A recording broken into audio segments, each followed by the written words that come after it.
Dermot McNichol. Trying to find Jack O'Shea, he will.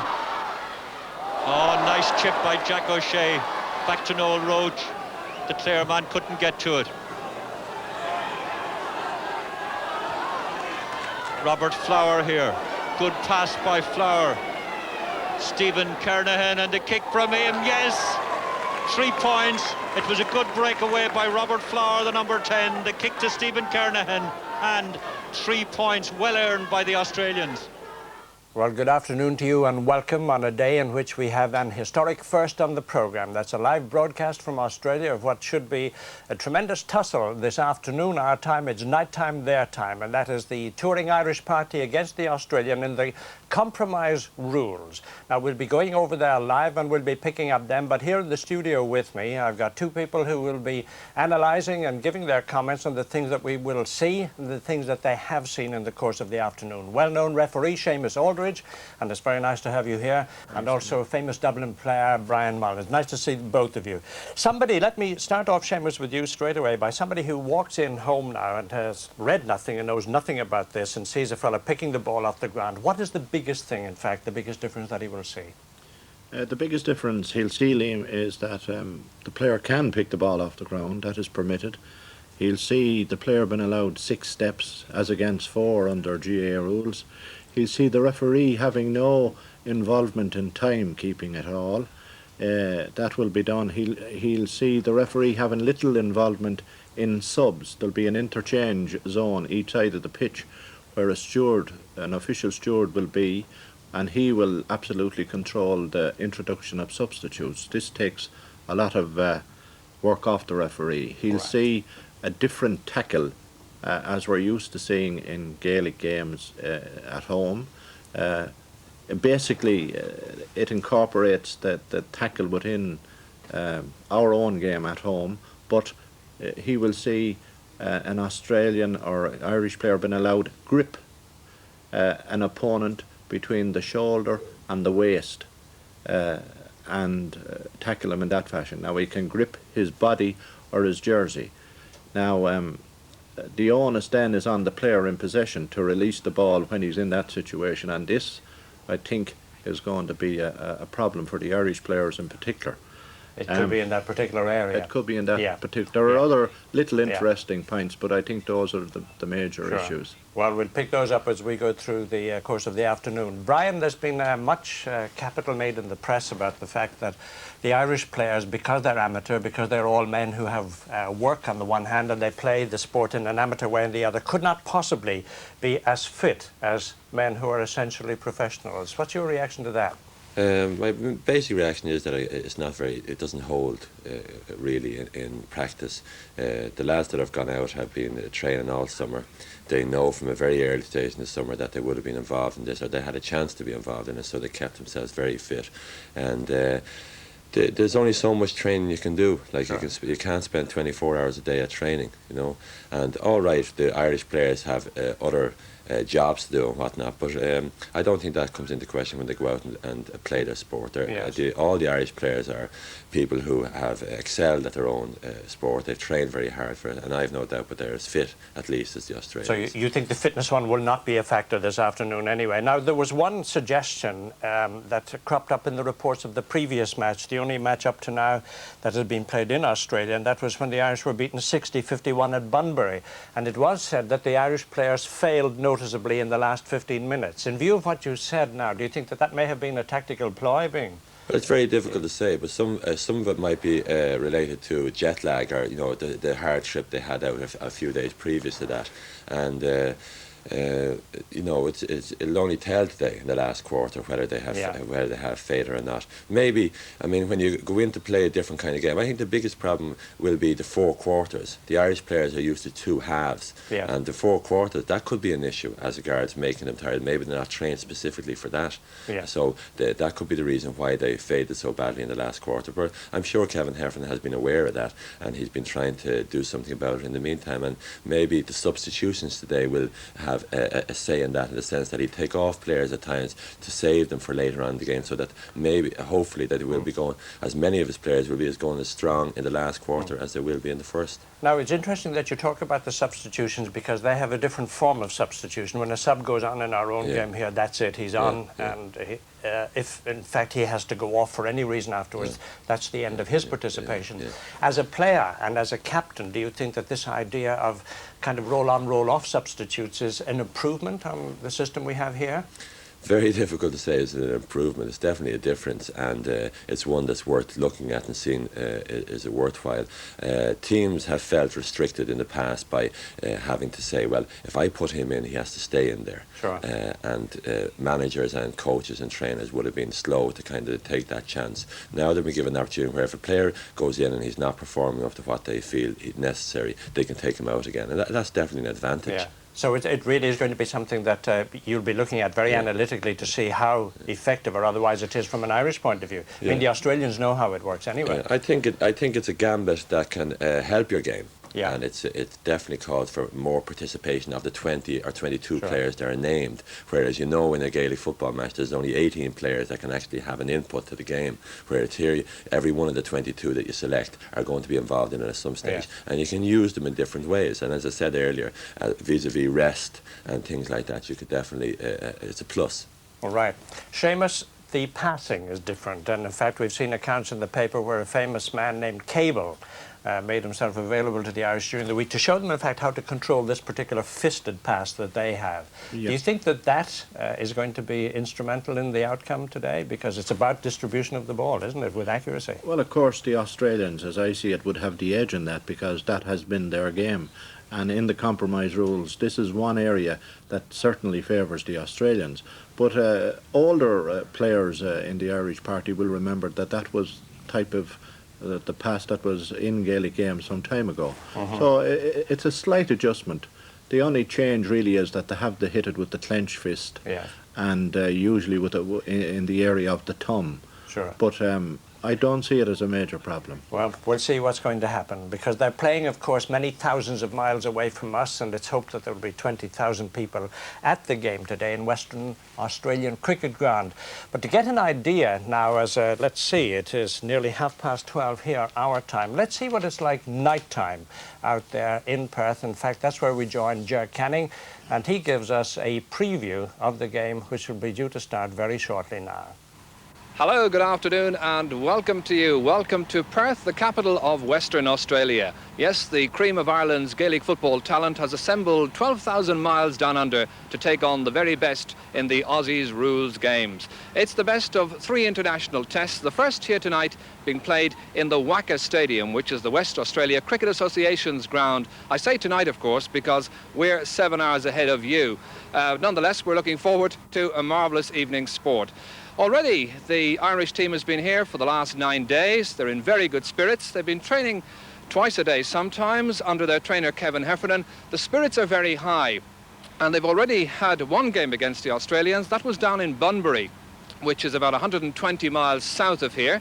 And after that performance, the Irish are full of hope that on this occasion they can take the laurels with them. It won't be easy, of course, because from what I've seen of the Australians already, the Australian team of 1986 looks a good deal stronger than the Aussies will remember from Ireland in '84.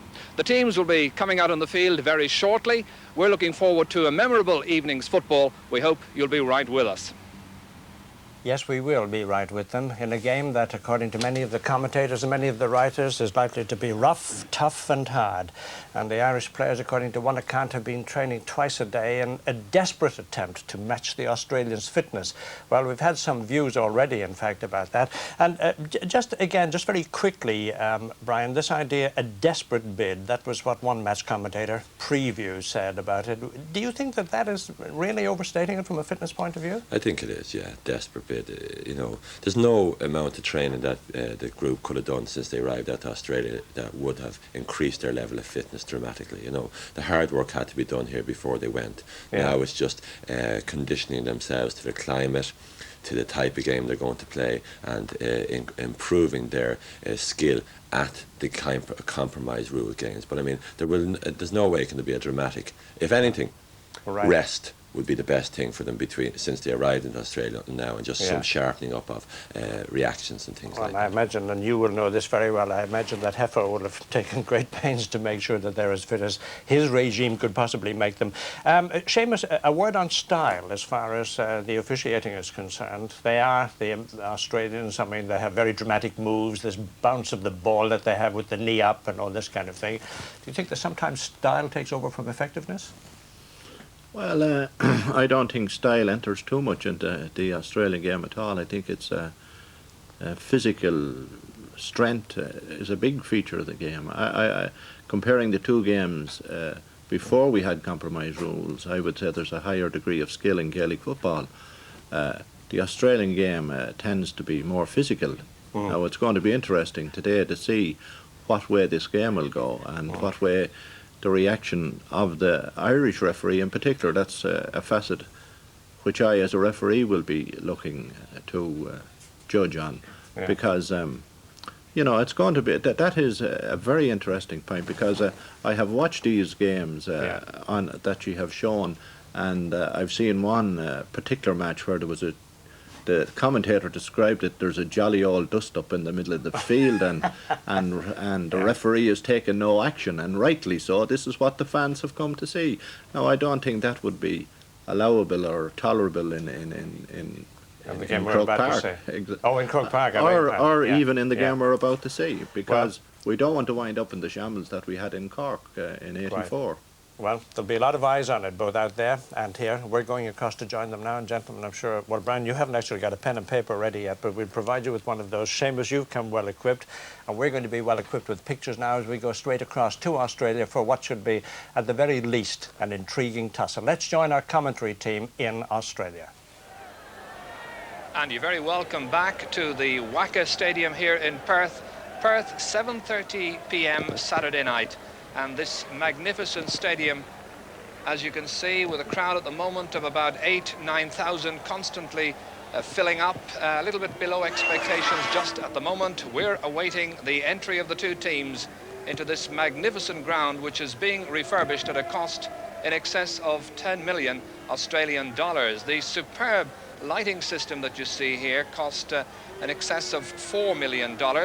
And last night it was on for the first time for a big match here, a cricket game involving Western Australia and Victoria. And indeed, you can just get a glimpse there of the wicket, which is right in the centre of the green. The surface is absolutely ideal. And with me to enjoy what we hope will be the first international between Ireland and Australia down under, I've got Micheál O'Hertig, and also from Australia, although a man with a very Cork and Irish accent, John Hayes. A welcome to both of them. Micheál O'Hertig, what kind of a game are you anticipating? Well, judging by the game at Bunbury last Tuesday night, it should be a high-scoring game. I would expect the score to reach the 60s, if not even the 70s, bearing in mind, of course, that a goal is worth 6 points. Our traditional point will be rated as 3, and a behind, which is a point going between the outer posts. So I would expect a high-scoring game, very, very fast. That's what the locals here have been talking about all the week, how fast the warm-up game was. So it could be anybody's game. The Australians rated a better team than they had in 1984. They're expected to win, but then Ireland are very, very well prepared by Kevin Heffernan and Liam Salmon for this game. We're hoping that Ireland will finish ahead, John. John Hayes, a local broadcaster, but you were born, I think, in Ireland, in Cork. What are your expectations, John? Yes, that's right, Ger, and I'm very proud of the fact that I was born in County Cork as well, and let all the locals know about it. But yes, for 2 years ago, the competition was very rough and tough, but John Todd has changed his tactics somewhat, and as Micheál said, it'll be pace will be the name of the game today, as we see the Irish lads coming out now, I think.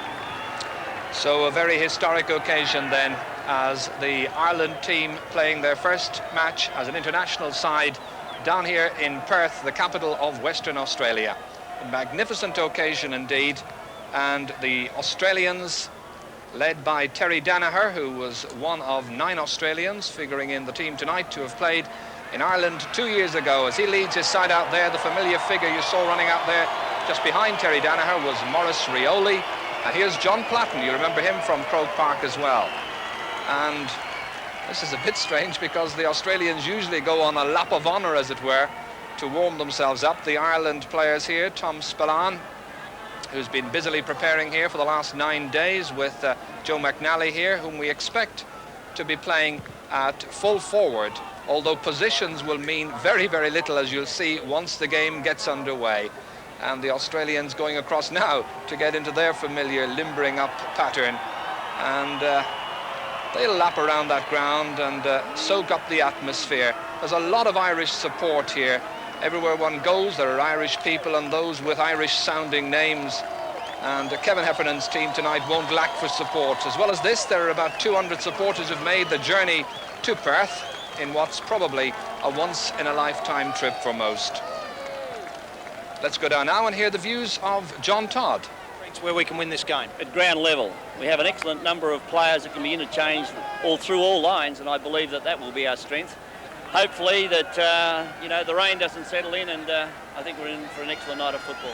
John, in Ireland, the last series, they said that you're a little bit too physical. What's the instructions tonight? How are you going to play the game? We'll be playing the ball at all times, and I believe that if you play the ball determinedly and you hit the ball hard, you naturally become physical. Thanks very much, John. All the very best, and back to you, Dennis, in the commentary box. It's back to Ger, in fact. Dennis next door, of course. Dennis Committee of Channel 7. They're broadcasting the match live all over Australia, and indeed a great deal of attention being centred on Perth tonight. Everyone hoping and, of course, wishing that this international series will be a success.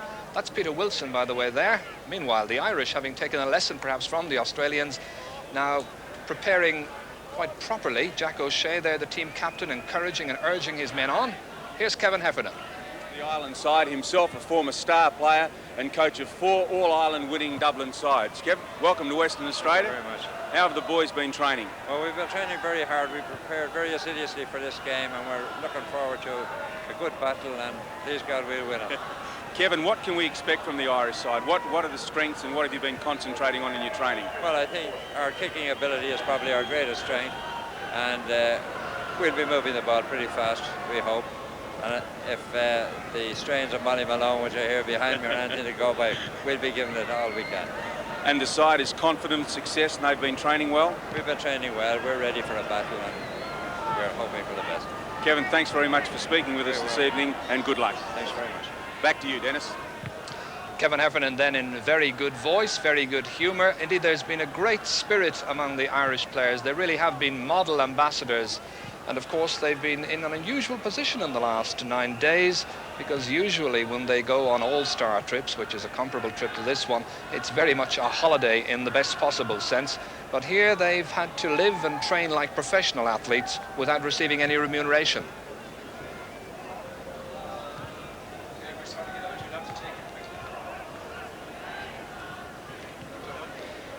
So you may have lost pictures just for a moment. The team's still limbering up, and the officials tonight, as Kevin Heffernan moves off towards his bench, which is on this near side of the ground, Paddy Collins from Westmeath, the familiar figure to Gaelic Games fans, and Rowan Soares, who will be remembered from the last series played in Ireland in 1984. Paddy Collins there, wanting things to get underway fairly quickly. The match time to start at 7:45 local time. That's 1:40 or 12:45 Irish time. Indeed, there had been a doubt about Paddy Collins before this match because of a leg injury. He's been receiving treatment 4 times a day from the Irish physio Amy Johnson, and only passed himself fit to play here this morning. The other Irish official, of course, is PJ McGrath, and there's a nice little touch of Australia. There's been a great welcome for everyone down here, of course, from all the Aussies, and everyone hoping for the best. So let's now take a check on the 2 teams. We'll start with Ireland, and John O'Leary is in goal, of course. And what a curious full back line. Niall Cahalane of Cork, of Brian McGilligan of Derry, and Kieran Murray of Monaghan. The half line features Dublin's Mick Holden and Jerry Hargan, with Wicklow's Pat O'Byrne in the centre. He was a big success down in Bunbury. Tom Spillane and Jack O'Shea are placed at midfield, while the forward line shows Val Daly at centre-half forward, Joe McNally at full, and the Cork duo John O'Driscoll and Jimmy Kerrigan in the corners. And there is Dermot McNichol. The first thing I suppose to be said about the team is that positions as we know them in Gaelic football will mean very, very little indeed. Both Niall Cahalane and Kieran Murray are expected to follow their men out the field, while Dubliners Holden and Hargan are expected to figure prominently in defence. We can tell you very briefly as regards the Australian team that John Todd has sprung a surprise or two by leaving Dermot Brereton and Gary Buckenara off his side. Both coaches, incidentally, gave us just a list of 19 players, because they're trying to emphasize this new game where there is constant interchange of positions and where players come on and come off at will, as in the game of basketball. And so the players now lining up on that far side of the field for the respective national anthems. The Irish side captained by Jack O'Shea. The local papers have been featuring Jack quite prominently during the week as they build up the hype for the game. They talked about him being a living legend. Agus anish shahagaiv Auron na Vian.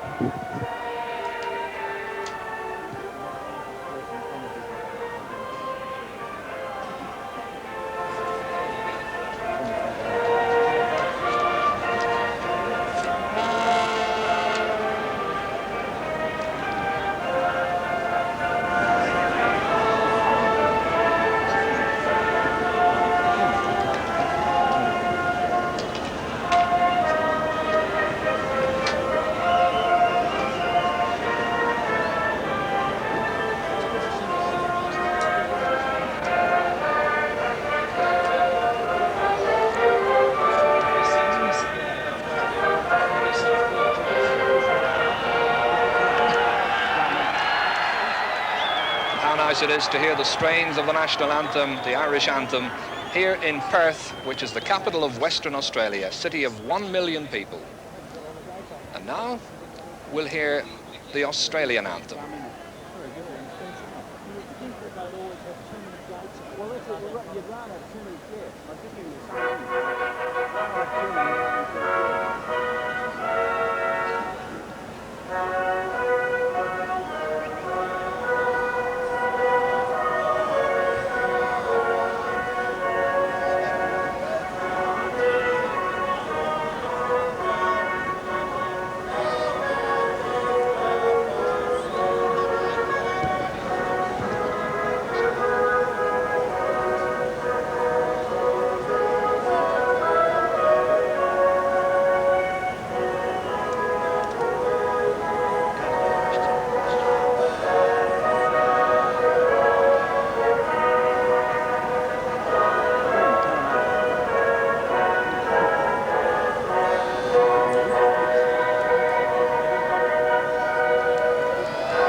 And that kangaroo at least was showing the fighting spirit. Mihal, when the teams played 2 years ago, there was an awful lot of fighting spirit. What about the Irish team that Kevin Heffernan has selected tonight? It seems a good team, lots of very, very skillful players. I think Kevin is relying on the skill and the speed with which the Irish players will move the ball to outwit the Australians tonight. I don't think he was serious down at Bunbury in that game. He wasn't one bit worried who won that game. All cards are on the table tonight. What's interesting, really, the 4 players that will not be on the starting 15. Colm O'Rourke, Pat Spillane, Mickey Fagan of Westmeath. They're 3 very high-class players. They won't be on the field, but we can expect them and Mick Lyons of Meath to make very, very early appearances. In fact, we're told that within 5 minutes of the start, one of those 4 is to be introduced. Who it will be will depend on how the game is flowing that early. Of course, getting information from either of the coaches is it's like trying to get the keys to the Kremlin, I think. John, we don't even know at this stage what 15 the Australians will start with. We know there are 19 players in all, but we haven't a notion, apart from the fact that Gary McIntosh is going to play in goal. Well, John Todd in Australian football is known for that. He doesn't like the opposition to know the team that he's starting with at any given time. But I can assure people that this is the pick of Australian footballers in season 1986. And John Todd's worked very hard to make sure that he has a speedy team. He wants the ball to be kept predominantly on the ground, and he's going to work the players very hard, and I'm sure that you'll see a lot of interchange players going on during the course of the game. So the Irish at least going back into their positions. You won't quite notice it from the television angle, but there's a gradual incline from the boundaries of the pitch right up to the centre, where the rest of the week you'd expect to find cricket being played here. That's Pat O'Byrne there, and he's going to have a busy evening's work as we just try to see where they have eventually sorted themselves out to. Ireland will play from right to left in the first half, and there's a gentle breeze blowing into John O'Leary's face in the first half. There's the Big Dipper, Robert Di Domenico. Rowan Soares, one of the two umpires, getting the match underway, and straight away it's Jack O'Shea. Leaving the ball behind him, Chris Langford for Australia, downfield.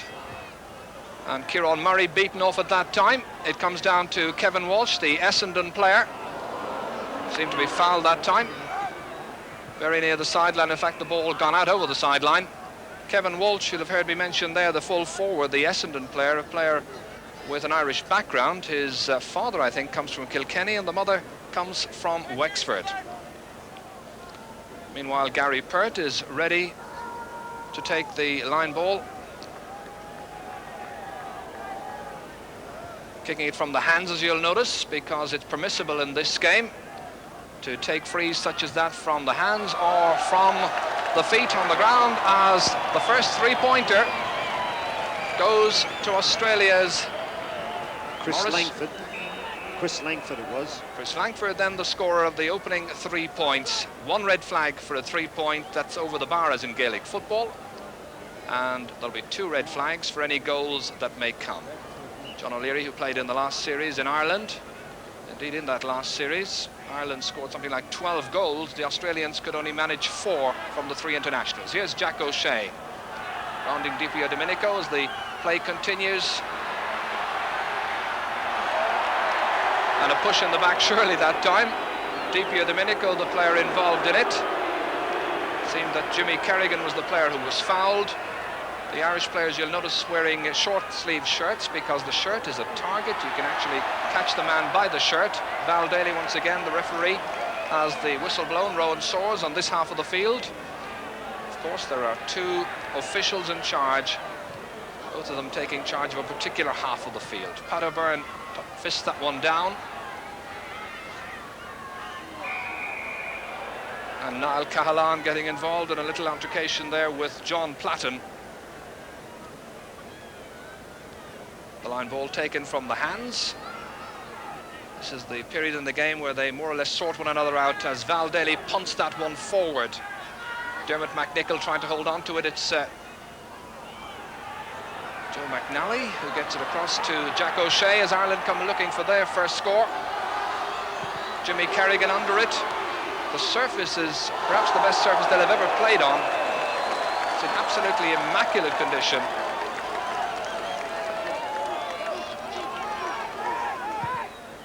Chris Langford, long ball down towards John Platten. Marvellous mark taken that time by Niall Cahalane.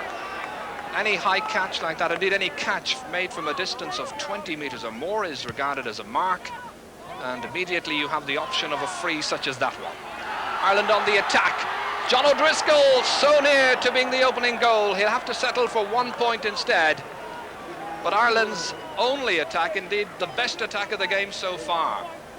So Ireland's first score goes to the young Corkman. He's only 19. He's the youngest player playing in this match. And a nice mark taken, and you'll see that the ground is fairly slippery. That's Paul Roos.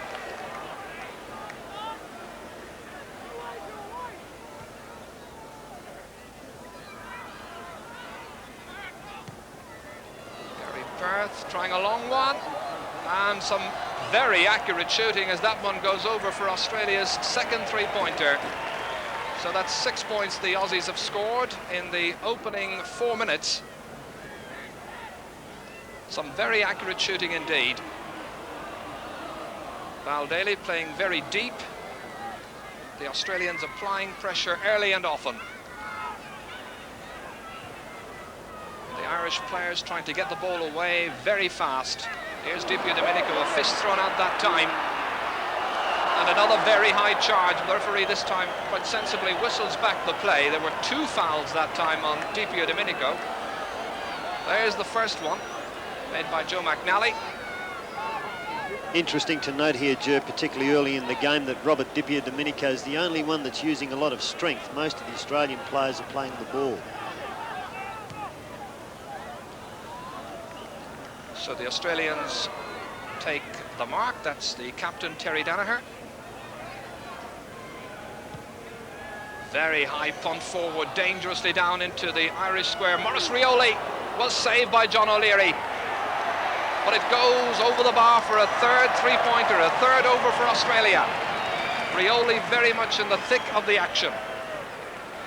Mihal, the Irish team already in the battle, as it were, right in there and taking it on the chest. And the strange thing about the Australians so far how accurate they are in their kicking. They've had 3 attempts at overs or points in our game. They've got all 3. As Niall Cahalane takes it upfield, Jack O'Shea fisting it on towards Greg Blaney. And there was a late foul that time. Late foul by Terry Danaher for Australia.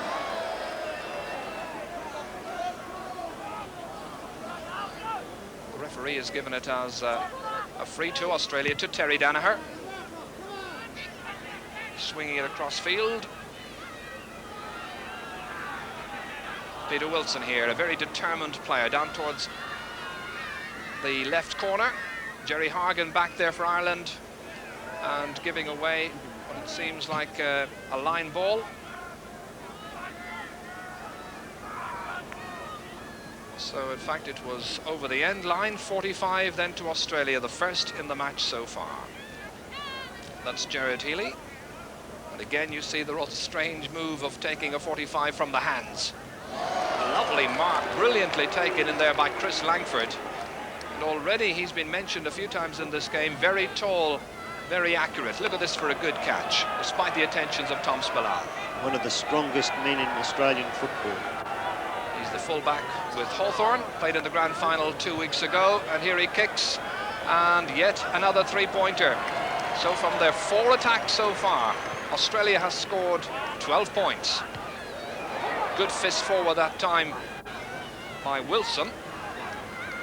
Greg Anderson kicking in with the left boot. What marvellous finishing this is. But the referee this time saw a foul in any case as Anderson was going through. And it's going to be a free out for Ireland to take a little bit of pressure off their goal.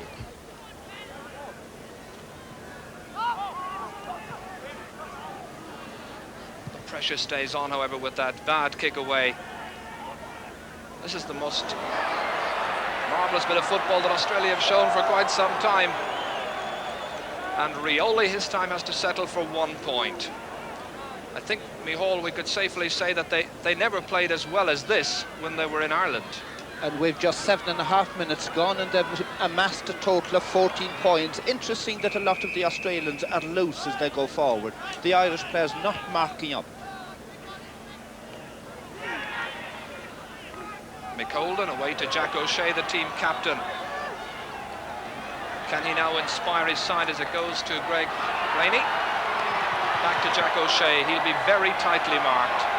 It's quite plain to me that the Australians have already identified 3 or 4 real danger men, as Jack O'Shea has his jersey well and truly gripped. Peter Wilson quite incensed with that, because he's been told beforehand that you can grip the player by the jersey. So, for his protests, he becomes the first player to have his name taken.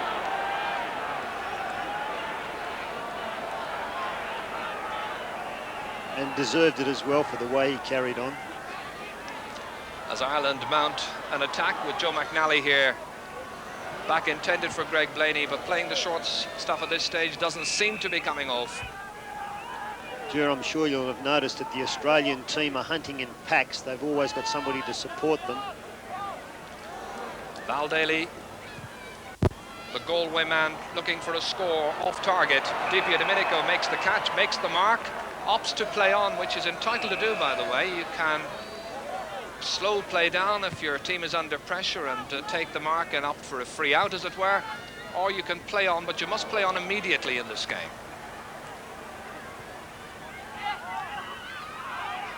Spillane. Looking for Dermot McNichol, who has to come reeling backwards to pick that one up, and there's pressure coming in immediately from Peter Wilson. Now that's the jersey pull which is permitted. Val Daly.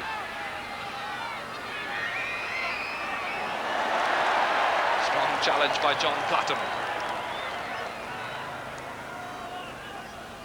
Mark Nailey, number 5, and the umpire on the far side signals that will be an Irish ball. The stands have filled up quite considerably, and it seems now that we've got a crowd of about 10 to 12,000. A little bit below expectations. They were hoping to have a crowd of about 20 for this opening international down in Australia. Niall Cahalane. Kicking towards Jack O'Shea over Dipio Domenico. It took a rather unusual hop that time. Jimmy Kerrigan kicking it into space. The mark is made quite easily by the Australians. Peter Roos, or Paul Roos. Here's the dipper, and another very good mark by Mike Richardson, and this time he decides to take his free kick at goal. He could have opted to play on. It's just outside that 20-metre line to the right of the goal. Mike Richardson, his side well in control, and a poor kick well palmed away by John O'Leary. And of course the interesting thing from a goalkeeper's point of view is we watched that very heavy challenge on Kieran Murray. But the goalkeeper has to cover not alone the 6.5 metres of his own goal, but also the outside posts as well for loose shots such as that one. There's the move yet again, and you saw the Australians there challenging in packs, as John Hayes was saying earlier. Confirmation of the score, 14 points to 1, 11 minutes into the first quarter. There are 4 quarters in all, with 20 minutes play permitted in each. Good high mark, brilliantly taken by Joe McNally. Kicking down into space, a hopeful ball. It's the dipper, fisted out that time and took Pat Spillane out of the game. Pat is just in the action in the last few minutes. Watch this yet again. Now that's not allowed. Pat Spillane is having his name taken as well. What did you make of that, John? Well, I think that it's very hard for the Australian players to sort of get used to these modified rules, but obviously the rules are laid down, and as I said earlier, the dipper seems to be the only one who really isn't adherent to them, and Peter Wilson as well. In the main, most of the Australians are trying to use the ball to the advantage of their teammate. Craig Holden, one of 2 Holdens playing in this match. Mick Holden for Ireland, of course, Craig Holden for Australia. That's Kieran Murray, the Monaghan man. Paul Roos is under it, so too Chris Langford. There was pushing in any case. Free to Australia.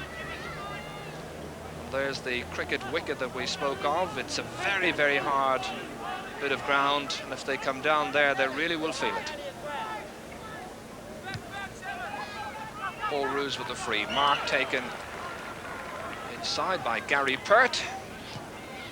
Trying to spread open the play on that far side. Chris Langford booting it through, intended for Maurice Rioli. And another good mark, but he decides to play on. Tom Spillane in possession, and the referee whistles. Awards possession to Australia. Watch Langford coming in on this far side. Jack O'Shea back to clear the danger for Ireland. Pat Byrne taking it out towards Dermot McNichol. And here's Pat Spillane, so much expected from him. Greg Blaney, the Irish moving smartly at last.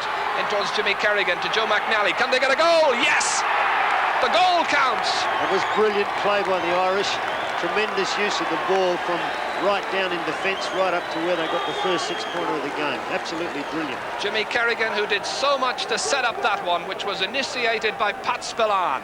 Greg Blaney helped it on, and watch Kerrigan, good vision. And McNally's permitted to do that. In certain circumstances, a punched goal like that might not be allowed, but the ball was in flight. That's the important issue. And so, Australia lead by 14 points to 7. Micheál. That's a sign of hope for Ireland, because Kevin Heffernan anticipates that Ireland will get the bulk of their scores by scoring the 6-pointers. That's one of them. It's a great help. It certainly is. Australia coming back. And that was the number 20, Mark Bairstow.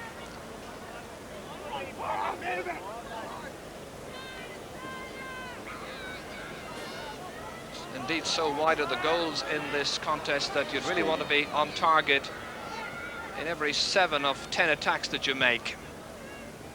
And another rather wild kick, but it counts as 1 point off the boot of Kevin Walsh, the Essendon player. Originally he was left out of the Australian panel because of personal reasons, but then he said he wanted to play for his country, and he paid his fare to get here to Perth. As we watch the number 16 that time, it was Gerard Healy. Jack O'Shea. Ireland now trying to lift their game and get themselves right back into it after a dreadful start. Their confidence really rocked and shattered by some marvellous shooting by the Australians from anything up to 35 metres out.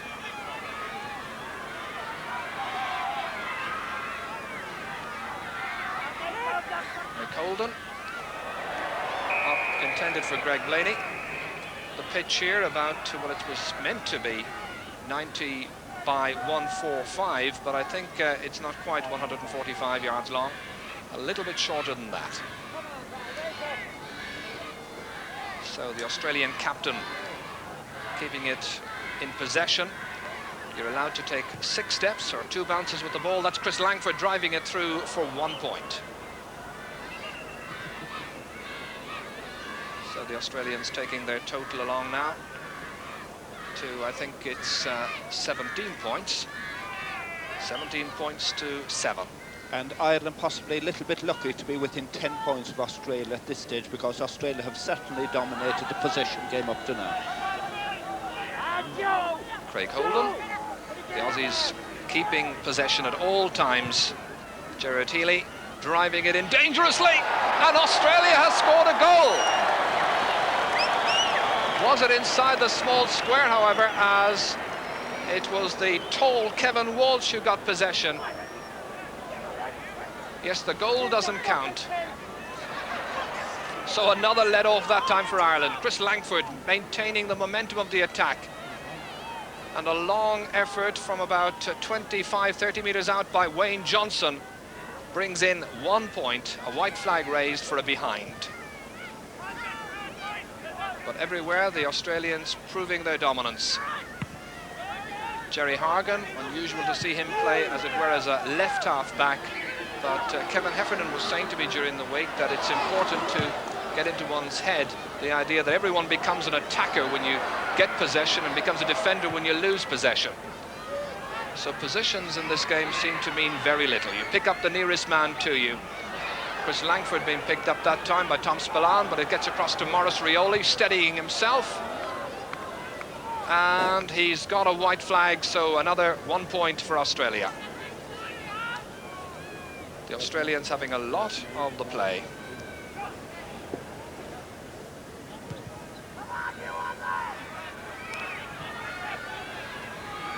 Ireland, of course, playing against the wind in the first half, but they do seem to have lost a bit of their concentration. Here they come with Greg Blaney. Now, this was the move that got a goal a few minutes ago, but this time it fails to produce anything. Gary McIntosh will be remembered from his games in Ireland 2 years ago, and Dipio Domenico, the Hawthorn player who won a Brownlow medal just a fortnight ago. A very wild kick away that time. The Brownlow medal, incidentally, signifying that he was the best and the fairest player here in Australia this year. A long punt forward down towards Kevin Walsh. This time he doesn't hold possession. That's Brian McGilligan, the fullback for Ireland. Indeed, it's rather unusual to have Brian McGilligan there at fullback. He's more associated with centre forward or full forward with his native Derry. Terry Danaher kicking down towards Kevin Walsh again, trying to make the mark, not holding on to it. A wild kick away that time by Brian Gilligan. 19 points to 7 we make the score of the moment. Australia the leaders, and about a minute and a half to go to the end of the first quarter. And still the weakness in the Irish team is their failure to mark their opponents. Australia often move with 2 spare men, nobody picking them up. John Platten makes the mark. One was expecting indeed that the Irish would come storming out in the first quarter. That's a good mark taken nicely down there by Terry Danaher. It's a fight breaking out. And a fight, a real schmozzle. Just look at this. Well, they say here in Australia that a grand final is nothing without a big flare-up like this, or a Donnybrook in the opening 10 minutes. Everyone's getting involved. It's going to be hard to control this. The competitive spirit of all the players out there has come to the fore. And Dipper has made a run from his own end line back and run straight in at 3 Irish players in a row. Perhaps you saw some of them.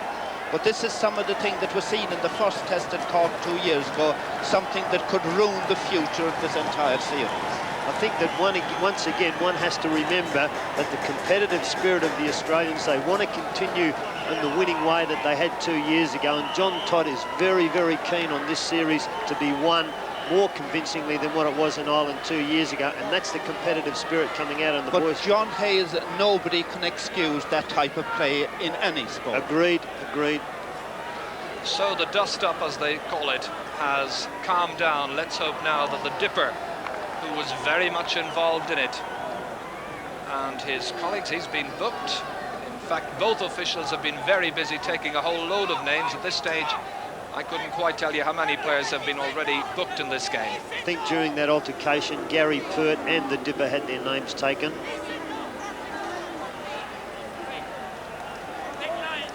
The Dipper, by the way, has left the field. We're not quite sure whether he's been sent off or whether there's been an interchange.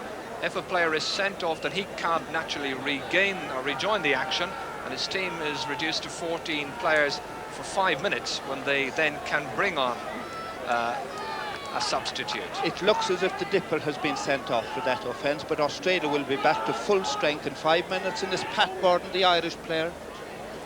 2 and 2. Yes, 2 players from each side have been sent off. Pat Borden of Wicklow seems to have gone off the Irish team, and he hasn't been replaced.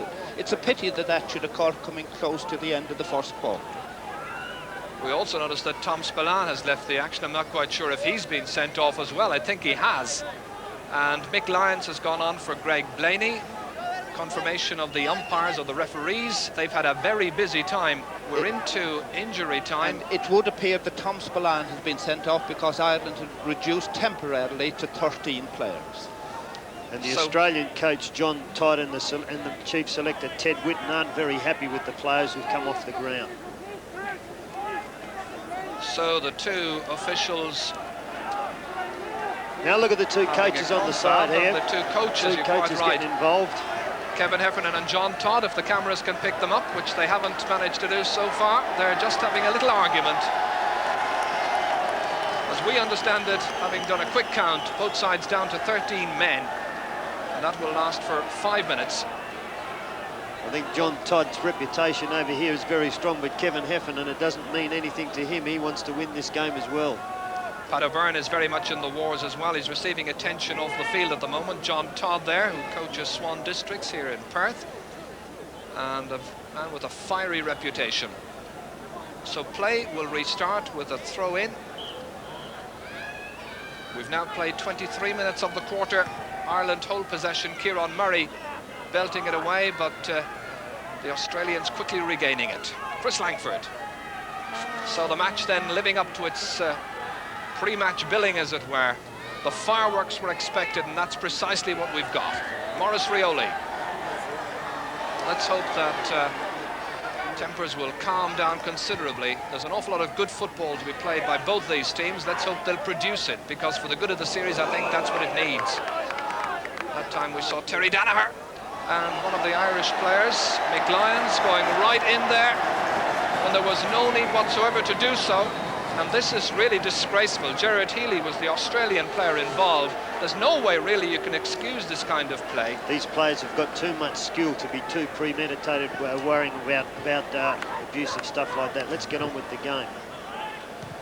Jerry Hargan with the free. Dermot McNichol makes the mark. And we repeat, that's a catch made from a distance of 20 metres or more. And there's the hooter signalling the end of the first quarter. And even then, Val Daly was clipped from behind as the half-time score reads Australia 19 points, 4 overs and 7 behinds. Ireland 7 points, 1 goal. That goal by Joe McNally and 1 solitary point as well. Not a particularly good first half from an Irish point of view, Micheál? Not a good half, but it's a pity that it degenerated there in the closing 5 minutes of play. Australia, as John Hayes mentioned, were playing good football. They're capable of playing football. No need to resort to those tactics, but obviously the Ireland players retaliated. They're both down to 13, but they'll be resuming with 15 short. Yes, we better just explain that again to our viewers. In this composite game, when you lose a player, when he's sent off, the team is reduced by that player for just a period of 5 minutes, and then they can replace them and go back to their full complement of 15. The interesting thing, of course, is that they both started with 19 players. They're now effectively down to 17, so it now becomes a 17-man game. Well, that schmozzle, as we might say in Ireland, John, it's all part and parcel, of course, of the Australian game. Yes, it is, Ger, and it happens week in, week out here, where coaches tell their players that if a schmozzle starts, it's everybody in, so that nobody can think that they're fairies as such. They're strong men and they're out to win.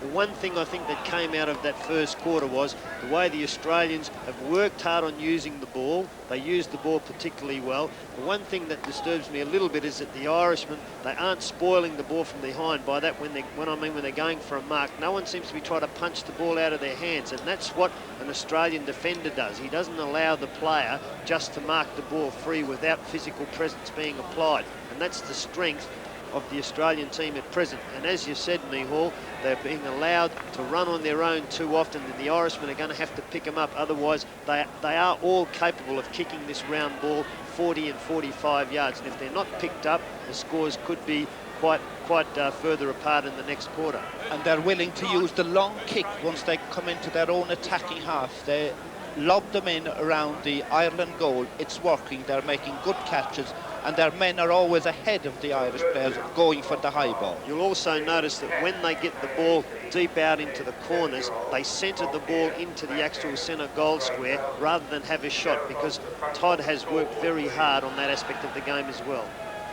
So I wonder what Kevin Heffernan and Liam Salmon, his assistant manager, Seamus McHugh there on the right, who is the official runner, player who can run onto the field at any stage to issue instructions, to replace the player. Essentially, he's not meant to coach, but we saw that law being waived, I'm afraid, down in Bunbury on Tuesday, where incidentally there was an awful lot of very good play. So the start of the second quarter, just moments away. You're entitled to an interval of 5 minutes between the first quarter and the second. Heffernan, the Irish coach, had a lot to say to his players at quarter time.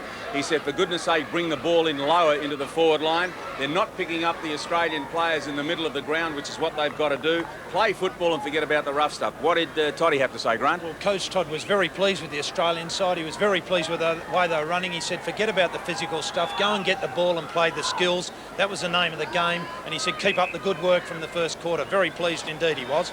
That's it from down here, fellas. Back to you. So there it is, the advice coming from the two coaches to their teams. So Ireland with an awful lot to do, playing with the breeze behind them for the second half, and straight away Mick Lyons is involved yet again with Maurice Rioli. Rioli is one of the calmest players in Australian rules football, and again we have this dust-up, as they call it here. And again, it really is very, very unfortunate to see this happening. Straight in the very first international match, the second such incident we've had. And in case anybody's joined us late, we've already had 4 players sent off in the opening 20 minutes, and the referee here will have strong words with Mick Lyons of Ireland. Mick Lyons of Ireland, since he came on after the first incident, close to the end of the first half. He has been involved in that, but if this type of thing continues, is there any point in going on to Melbourne and playing a second game? I think it's detracting from the whole spectacle of the game. The spectacle of this game, I can see just by looking around at the crowd that people have really been captured by this game, and they don't really want to see this. They want to see the skills that, as I suggested earlier, the Irishmen showed when they got their first 6-pointer, and the Australians, the way they used the ball. And that's what they really have to get back to, and I'm sure both coaches would have said that to their charges at quarter time. So play continues with Dale Whiteman, who's known as the Flea over here. He's only 5 feet 6 inches tall. Good mark by Jack O'Shea. He opts to continue with the play. Gets it back from Dermot McNichol. Half block down, and another very high challenge that time, as Peter Wilson plays it onto the unmarked Maurice Rioli. This is a very nice bit of play by the Australians. And a point, was it? Yes. Wayne Johnston kicking a three-pointer. Good start to the second quarter. Jimmy Kerrigan there, one of the Irish players, out at the moment. And we should explain, of course, that there is constant interchange. You can bring on or bring off a player as you wish, and you can change around the players on your team as often as you wish. But now, because of the sending offs, both panels reduced to 17 players. This is Gerard Healy, a very good link man with his club. And missed completely that time by Mick Holden, but it goes through the post for 1 point. Again, the referee whistles, and he wants that kick-out taken yet again. John O'Leary's very, very quick with the kick-outs. On occasions when he sees attacks mounting, he's already behind looking for a spare ball to take the kick-out. This time punting it hopefully forward, but the Irish hopelessly out of touch at the moment. Strong challenge by Mick Holden there on Mark Bairstow. Greg Blaney getting in his kick. A nice mark, brilliantly taken by Healy. There's an awful lot of fluency in the game. It's a very fast game. Let's hope that as a sporting contest, it will continue in the best possible sense. Just watch that mark yet again. That's Mike Richardson. Plays for Essendon, as you see, in the VFL. The VFL very much the Premier League here in Australia. Kicking that ball through, but hopelessly putting it wide. Indeed, the football here in Australia is bound for a revolutionary change, as teams like Perth are about to be introduced into it next year. And that's a very big change, because up to now it's been basically dominated by the teams from Victoria. Peter Wilson, full of determination, driving it forward for Greg Anderson. That's Brian McGilligan, who doesn't take any prisoners. He's impressed everyone out here. They're already calling him the Hulk. Paul Roos makes the catch, the mark. That's knocked on by Wayne Johnson. Craig Holden. Here's the flea, Dale Whiteman, looking for a three-point score maybe. Playing it back to number 23, Wayne Johnson. John Platten this time accepts the mark, which he's entitled to do. He could have opted to play on that time if he thought it would be to the advantage of his team. Instead, he decides to slow it down and have a shot at goal. Well, he might as well have played on, because he's missed it completely. But the Australians still in a very prominent position. Mick Lyons again having some words down there with Mark Bairstow.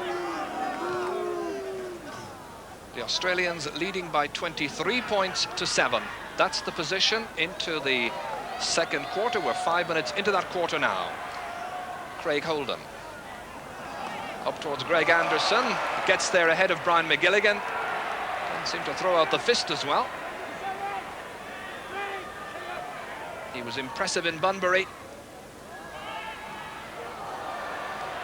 The danger's still there. And the Australians will have to settle for just 1 point. That's the Irish bench. Many worried expressions there, as you saw. Niall Cahalane fisting it wide towards Pat Spillane. Strange to see him wearing number 7. Dropping it forward towards Joe McNally. On towards Colm O'Rourke, swung around that time. There can be no question about that. That's Irish possession, surely. Colm O'Rourke now becomes a very vital member of this team, with the 2 sending offs earlier in the game. So a good opportunity for a 3-point score for Colm O'Rourke, because of course the player who is fouled, he's the player who must take the free, and I think Pat Spillane that time was hoping that he might be able to take it. Colm O'Rourke usually very accurate, and that's a 3-pointer for Ireland, an over, which takes their score along to 10 points. So I wonder what the tactic will be now. Will they change from the shorter game that Ireland was adopting earlier on and try to punt it in for players like Colm O'Rourke or Joe McNally, or maybe even Pat Spillane to get possession? Greg Blaney applies the pressure. That's Gerard Healy. Mark Bairstow leaving it behind for Mick Lyons. He was quickly swallowed up, but managed to get it out to Mick Holden. And a good mark called, claimed and got by Pat Spillane. In towards Greg Blaney. Greg outmarked. Paul Roos takes it for Australia. And again, Colm O'Rourke, the player involved this time. And when have you ever seen Colm O'Rourke involved in a little battle like that? Usually one of the calmest players on and off a football field, but Paul Roos simply came out at him that time, and O'Rourke was swallowed up in the resultant fight. Definitely started by the Australian side that time. Paul Roos didn't like what had happened to him, and he started that. That's Ted Whitten there on this boundary line, and he looks very concerned at this stage at the way this game's being played, because Ted Whitten, a legendary man in Australia, called Mr. Football, was a total skill player. We have to say, of course, that both these sides were really worked up before this match for two very good reasons. The two coaches really wanted to win it. Kevin Heffernan was saying he badly wanted to win it, and of course we all know John Todd's competitive nature. So maybe it's seeping through to the players, but I'm sure they could never, either coach really wanted this kind of a result. Healy for Australia towards Rioli. And it slips by Mick Fagan, who's in the match, the Westmeath player.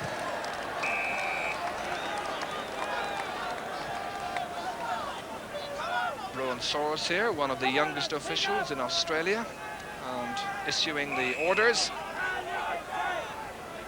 Maurice Rioli with a free, dropping it across towards Chris Langford's side. Langford looking dangerous, kicking high, but kicking wide of that left-hand post, which was an incredible miss because he was terribly close to the line that time. Patspalan kicking it wide across towards Joe McNally's side. Good mark. It's Dermot McNichol indeed. McNichol opts to play on. Inside towards Colm O'Rourke, racing across for it. Paul Roos is the defender. And a bad Irish miss at the other end. The shooting in this quarter so far, Micheál, not at all as good as we witnessed in the opening 20 minutes. Not up to the standard we had during the opening 20 or the opening half of that first 20 minutes. But they're beginning to concentrate on the ball again, which is a good sign for the second half of the game. Ger, I think one thing that I've noticed so far is the fact that Jack O'Shea, the captain of the Irish side, seems to be in defence more often than what he was a couple of years ago in Ireland. Is that something that happens on a regular basis? Well, Jack, of course, has a great habit of playing just about anywhere. You can very often see him popping up in defence, but, well, he's more noted as an attacking midfield player. But he does do his share of work, as we all know, back in defence as well. Perhaps it's an indication of the pressure that Australia are exerting so far. Right now, Australia has possession with Mark Nailey next to the cricket wicket. Beautiful night, by the way, here in Perth. Just a gentle breeze blowing behind Ireland for this second quarter as Mick Fagan lets it behind him. Kieran Murray goes back there to retrieve it. That's Brian McGilligan under intense pressure. The Irish team unable to settle on the ball. That's the Australian tactic, as you see, attacking in packs. 4 players that time, trying to intimidate Jack O'Shea. So Jack back there on his own 13-metre line. So the whole future of this experiment, as it were, really in doubt at the moment. Can the Irish get back into the game? And can the game itself salvage something of its reputation? That's the good part of its reputation from the last series. And again, it's Terry Danaher and Colm O'Rourke. And the Irish look good for a goal, and it's another goal. Another goal for Ireland. The 2 flags waved, and it's McNichol who gets it. Dermot McNichol. From here, he seemed to be very near the small square, I must say, but perhaps he was just running in. Perhaps he was just outside when he got connection. Another indication of the tremendous skill of the Irish players close in, and I'm sure all the Australians will now be very, very wary of the Irishmen when they get close in and they've got possession of the ball. And if they can continue to do that, I can assure you that the Australian players will go on defence. So 24 points to 16. It's the best possible thing that could happen to the game, and certainly from an Irish point of view, it bears out what we've been saying earlier, that Ireland's best hope of success from the series was to get 6-pointers, to get goals. That was the one tactic that seemed to be baffling the Australians last time around. They don't naturally, of course, have goals as we know them in their game. That's John O'Driscoll. We haven't seen too much of him so far. Jack O'Shea was swung around very high that time, and the referee, Paddy Collins, whistles back the play. The goal will not count. And I think that's very unfair, because, I mean, the Irish players are trying to play to the rules to play on to the advantage, and it should have been allowed to keep going. Well, Paddy Collins wasn't aware at the time that it might develop. It was a definite head-high tackle on Jack O'Shea, but the ball was released, and under the compromise rules, the referee could have allowed play to continue. 23 points then to 16. We've made it 24 points, but it's quite difficult from time to time to keep tabs on the score here, because of course you get so many scores. That's a wide point from that shot by Jack O'Shea. In our game that would have been wide in Gaelic football, but it counts as a very valuable point here in Perth this evening. Jerry Hargan, bottled up by two players, one of them there, Tony McGuinness, the other was Craig Holden. Jerry Hargan then to Mick Holden, down towards Dermot McNichol, the scorer of Ireland's second goal in this first opening international match.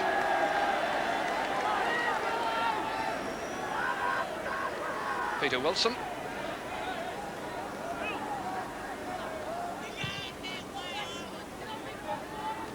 And a very good mark taken and claimed by Mick Lyons. Joe McNally wanted a shorter, quicker ball. Instead, Mick Lyons is opted to hold, kick it down deep, which might just well come off. And Ireland's got a third goal. It's Joe McNally who gets his own second, the game's third. And what a big boost that is now for the Irish contingent and for the Irish team down here in Australia. Just watch the replay. It came from that long punt forward from the mark by Mick Lyons. A bad bit of fielding by Paul Roos. Touched on that time by Colm O'Rourke, and McNally claims his second goal. So that's the position. The scores are level according to the official scoreboard here. On our tally, the Australians are still a point ahead. Australia are still a point ahead by my reckoning, but then the scores are coming so frequently that it's difficult to know. But I would say that the Australians are ahead. The 24-23 is the correct score. Frankly, I prefer the score that we had here on the screen. Ger, I think that's just what this game needed, for it to be all tied up. So, the Irish coming good. And a disappointed Dermot McNichol throwing the ball away that time as a foul was committed. The tackle still causing many problems down there. You're allowed to grip your opponent, but it's pretty hard to define what a grip is in the thick of the action. That's certainly not permitted. That's Niall Cahalane, one of the bravest performers on the field. Went off with an injury in Bunbury on Tuesday. Punting it down, intended for Pat Spillane. Paul Roos comes, claims it. The centre half back. On towards Craig Holden, very near the far sideline. Indeed, the referee's whistle has gone. Positions, as we said before, virtually impossible to define down here. It's such a fluent game of football. Everyone becomes an attacker, and when you're under pressure, everyone becomes a defender. As a result, it all looks a bit confused from time to time. John Platten heard a whistle as I think he stepped out over the far sideline. The unmistakable figure of John Platten. One of the highest paid players, by the way, in Australian rules football. He would be earning something of the order of 40 to 50,000 Irish pounds. That's because last season he joined Hawthorn, and as such was in a position to negotiate a very good deal for himself. And we've just confirmed that the correct score is Australia 24 points, Ireland 23. So the Australians in a 1-point leading position. 15 minutes of this second quarter completed. Maurice Rioli touching it on, the referee allowing an advantage, which comes to Greg Anderson, badly kicking it across, but it might come good yet. Here's Platten, chance of a score, maybe a goal. Bottled up by the Irish cover. McGilligan punching, but it's a goal to Greg Anderson for Australia. Number 19, Greg Anderson, who this year won the Magaray medal winner for South Australia, where he was rated the top player in the game, gives Australia another encouraging score. Watch how it came with Platten, bottled up initially by the cover, with Pat Byrne and Val Daly very much involved. And there was the fist into the corner of the goal. Behold, that was very bad play by the goalkeeper. Then when there were so many Irishmen around that could have gone to the oncoming Anderson, the goalkeeper should have stayed in goal for mine. Yes, and possibly good use by the referee of the advantage rule there. Even though an Australian player had been fouled, he waved play on. That's allowed according to the rules. A good decision by the referee, in fairness to him. It certainly added to the fluency of it that time, and it was to Australia's advantage. Tony McGuinness punting it forward for Greg Anderson, the goal scorer. He also scored one of the goals, by the way, in Bunbury, kicking outside. He's got a behind, which means he's got another point. So in the space of a minute, Greg Anderson for Australia, the number 19, has scored 7 points, a goal and a behind for his team. And once again, the Australians taking the initiative. That's Gerard Healy playing it wide out towards John Platten. Val Daly, the number 6. Kieran Murray, number 5 for Ireland. That's Mark Nailey. Across towards Terry Danaher as Jack O'Shea lets it go out over the end line. I was about to say shepherded it out over the end line, but here in Australia they understand a totally different meaning to the word shepherding. It's a form of our third man tackle. So the Irish now lifting the siege. Pat Spillane pulled around by the jersey, which is very permissible. That's indeed why the Irish have opted to wear short sleeves. Peter Wilson, this looks very promising. A good kick and a 3-point score. That's Peter Wilson, the scorer, pushing Australia's lead ahead. They now lead by 34 points to 23. So 11 points between the sides, 2 minutes to go to the end of this second quarter. John Platten, good mark by him. Again, sensibly deciding to slow the game down. Pat Spillane needs a new jersey. But Platten has put it wide. And Pat Spillane's jersey in that last incident there, you may remember, well and truly tested. The material apparently found wanting.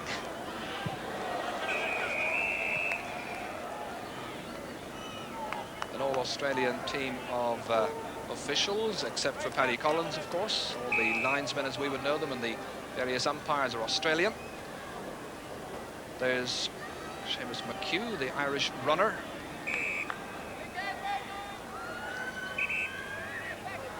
Gerard Healy will have to go outside the boundary, as it were, to take this sideline kick. Brian McGilligan was pushing his opponent. The umpire, Rowan Soares, decides, and he's awarded a free into Australia, which will be taken by number 12, Terry Danaher. The team captain then from the 20-metre line, that's the angle. Should be a three-pointer. Yes, he gets it. Just about, I would think. It seemed to swing in. John O'Leary doesn't agree. A curious thing there, one of the umpires waved the white flag, the other waved the one red. One red signifies 3, one white signifies 1. I think the 1 is going to predominate. Well, the white flag waver was the best official in the best position to adjudicate. So it's a white flag, then 1 point rather than 3. Colm O'Rourke racing onto this loose ball. Jack O'Shea well up there with him, galloping forward. In towards Joe McNally. Across towards John O'Driscoll. Can Ireland get another goal? Oh. Yes, that's a brilliant score. It's brought the bench to its feet. Tom Spillane can look around and admire John O'Driscoll's marvellous skills. What a brilliant move it was, involving 5 players. Jack O'Shea, the second to be involved. Then the pass coming across to John O'Driscoll. Wham! Into the back of the net.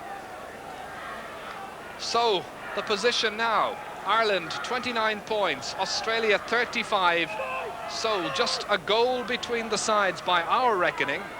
And we're a minute into injury time or delayed time in this second quarter. So coming up to half-time in the match. Greg Anderson back towards Maurice Rioli as Mick Fagan applies the pressure. Here's John O'Driscoll. What a lovely goal that was. Chris Langford stems the tide.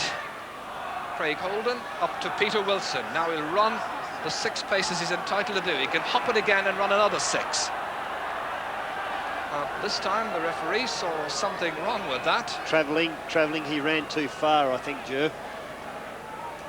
Well, there was a degree of confusion about just how far you could run, and by our reckoning, you were allowed to run 6 steps initially. You could then hop the ball and run another 6. I think that's what Peter Wilson thought that he was doing. I think he took a few more than 6 the second time. Jerry Hargan's long ball. Good mark taken down there. Healy. Bairstow, and there's the hooter, signalling the end of the first half of the match. A first half which was very eventful from an Irish point of view. There's still some work for Jack O'Shea's team to do. That's the half-time position. Australia 34, Ireland with 4 marvellous goals, 29 points. So a lot to talk about, Micheál, at half-time.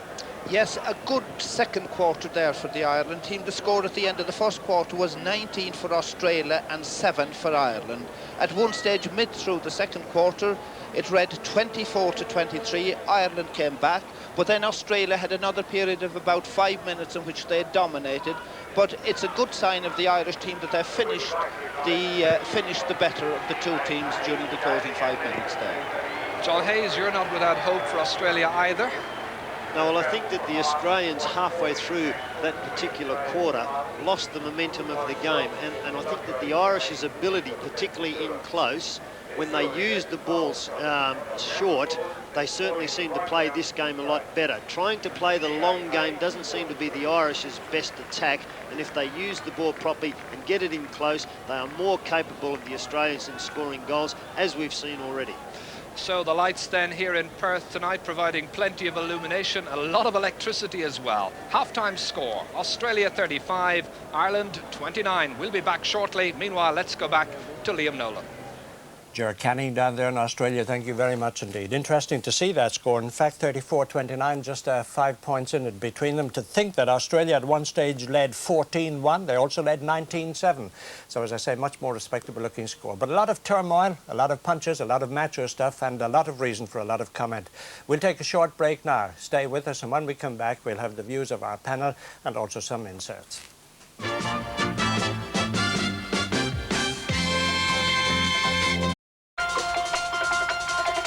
Hello again. Well, if you were with us right from the beginning of the programme, you'll have seen a tumultuous first half in the international at compromise rules down in Australia between the Ireland touring party and Australia. And the comments here in the studio, in fact, were very illuminating in themselves, and none more vehemently than those of Brian Mullen. Brian, earlier on you were, in fact, expressing dismay at some of the attitudes of the Irish players, perhaps in the tackle and the release of the ball. Would you go back over some of those? Well, I was just surprised that it took the Irish so long to settle into the game, to the way it was supposed to be played. And still, they haven't settled into it for a long enough period of time, as far as I'm concerned, as regards tackling the Australians the right way, the way they're allowed. It's a different tackle than they're allowed in Gaelic games, and they don't seem to have caught on to it yet. And the time that they played best in the second quarter was when they started grabbing hold of the Australian, the way the Australians have been grabbing hold of them. And that was the most surprising aspect for me. I felt they haven't settled in, and definitely also they've given away an awful lot of possession. I mean, every time the camera comes out to the middle of the field after a kick out from John O'Leary, there's an Australian man on the ball again. They don't seem to be coming to grips with getting the ball away from the fence quickly enough or properly enough at all. Let me turn to Seamus. What about the actual control of the game? And we'll see later on an incident, but what about the control by the officials on the field? Yeah, that's interesting, Liam. The control was particularly interesting from my point of view as a referee when the dust-up came. You had the advantage of 2 referees going in to sort it out. Normally, each referee referees in his own half, but when that dust-up came, you could see it wasn't in Paddy Collins' half of the field, but he was immediately in with his pen, noting the people at fault, and this was a good thing. But I found the whole thing very sickening. That particular thing, it's I don't see it having a role to play in our game, certainly. Okay, well, we're going to take a look at something, because in fact we did have an opportunity to see some flowing football, but we also saw this particularly unedifying experience here. Now, what have you got to say about this, Seamus? Well, I was very sorry for Tom Spillane being put off, in that he appeared to have the role of the peacemaker in it. But I think Brian commented earlier in the studio, I think Ireland came best out of that in that the dipper being put off seemed to be a factor in bringing Ireland more into the game. It would appear to me that he was just a hatchet man, part of an Australian ply, and since he's gone, the Australians don't appear to be as robust or as contesting the ball as much as they were. But this may be due to the fact, as Brian has said, that the Irish are beginning to tackle more, and it seems strange. We've had a lot of complaints in this country about our tackle, but now when we had a more defined tackle and more where a player can really get in there and pull from the, as I said earlier, from the shoulder to the waist, the Irish players don't seem to be doing this. Now Colm O'Rourke is, and as a result of 2 tackles in particular by Colm O'Rourke, it did result in Ireland getting scores. Similarly, when the Australians got a goal, the failure of John O'Leary to use the tackle was the reason for the goal being scored. So I think the Irish want to get dug in, use this tackle, and they'll certainly come more into the match. The phrase to get dug in, Brian, as Seamus was just saying there, I think you were also saying here earlier on that in fact Ireland seemed to be succumbing to what looked like deliberate intimidation. Yeah, it's difficult enough to say. Only the people in the dressing room could answer that. But it seemed to me that in the art of winning possession in man-to-man situations, the Irish weren't contesting it as much as they should have been, or as strongly as they should have been. And as I said earlier, every time we looked up, we see an Australian player on his own and getting a ball from possession that was kicked by an Irish player. Yeah. So either something was wrong, either the player that was supposed to be going for the ball didn't go for it, or else the player that was kicking it wasn't very accurate in his kicking. Let's take a look then at the goal scored, the first goal scored by John McNally, your own teammate, and we've got Pat Spillane in this. Perhaps you'll take us through this one here now. Yeah, any time the Irish moved the ball, it was very much to their advantage. You know, anytime they got running with the ball and used it intelligently, looked up, took the steps that they're allowed to take, and played it intelligently. Like they seemed to have a bit of before this a bit of nervousness about carrying the ball the 6 steps and laying it off. And actually, that was a very well worked goal there, and very played by Jimmy Kerrigan, although he got fouled off the ball after he hit it, which is, again, seems to me that, the Australians are getting a bit away with more than they should be. I think that, I wouldn't like to do the Australians an injustice, but I think they're fairly arrogant, and they like hitting, but they don't like getting hit. And the Irish would want to make sure that they don't, allow it to go to the stage where they're not going to be in with a chance at all, because definitely they're not getting everything they should be from the referees. Yes. Now, you made the point that when the dipper went off, that in fact things changed. Let me turn to Seamus and ask if you were officiating at that. From anything that you saw from here at this distance, would you have sent him off before he was in fact sent off? Well, it's hard to say. It's hard to say in a studio. You don't get the same feel of it as you do out on the pitch. But there's certainly players still on the field that should have been gone. Oh. But an interesting rule that is in the compromise rules is when the goal was scored and the Irish player was fouled by the goalkeeper who came out and flattened him. There is in the compromise rules, which isn't in Gaelic games rules, that the referee could have given a further free and still allowed the goal, and I think that is a good facet of the new rules, but that wasn't implemented. I would like to add that was by the Australian referee, not by Pat Collins. I mentioned earlier on that parts of the game were distinctly unedifying, and I think the punch-up scenes where a lot of people get involved in it would warrant that particular description. What does that do to the ambitions that this game should spread and become international, which is what the Australians themselves are desperately hoping for and fearfully ambitious about? Can that help it? Well, my view on that, quite simply, is that is a facet of the Australian game, and I've no doubt but Kevin Heffernan had this in mind when he selected the team to go out. A lot of the players gone out had been known, Irish players had been known as hard men of Gaelic football. Oh. But unfortunately they're not, I don't mean hard men in the dirt sense, but hard men that did go in and get involved and wouldn't shirk. But they're certainly not going in today. And I feel that they should be, and this is when they do that, the Australians appear to get upset and are claiming all sorts of things, looking at the referee and all this type of thing, and look at it, they can't understand it, but we're not getting enough of that from the Irish. Well, when they were working well, they really did work well. And we have an example coming up now, in fact, how we had another Irish goal. And Brian, again, perhaps you can take us through this with your comments on it. Yeah, it's during the period of the game when the Irish were playing well and moving the ball well and playing it the way we know they're capable of. Jack O'Shea takes a lot of steps here. He bounces it and gives the ball off quickly, and the Irish have the extra men here. It's a great goal by John O'Driscoll, very well taken, and that's the kind of skill that we know we're capable of and which we should be using.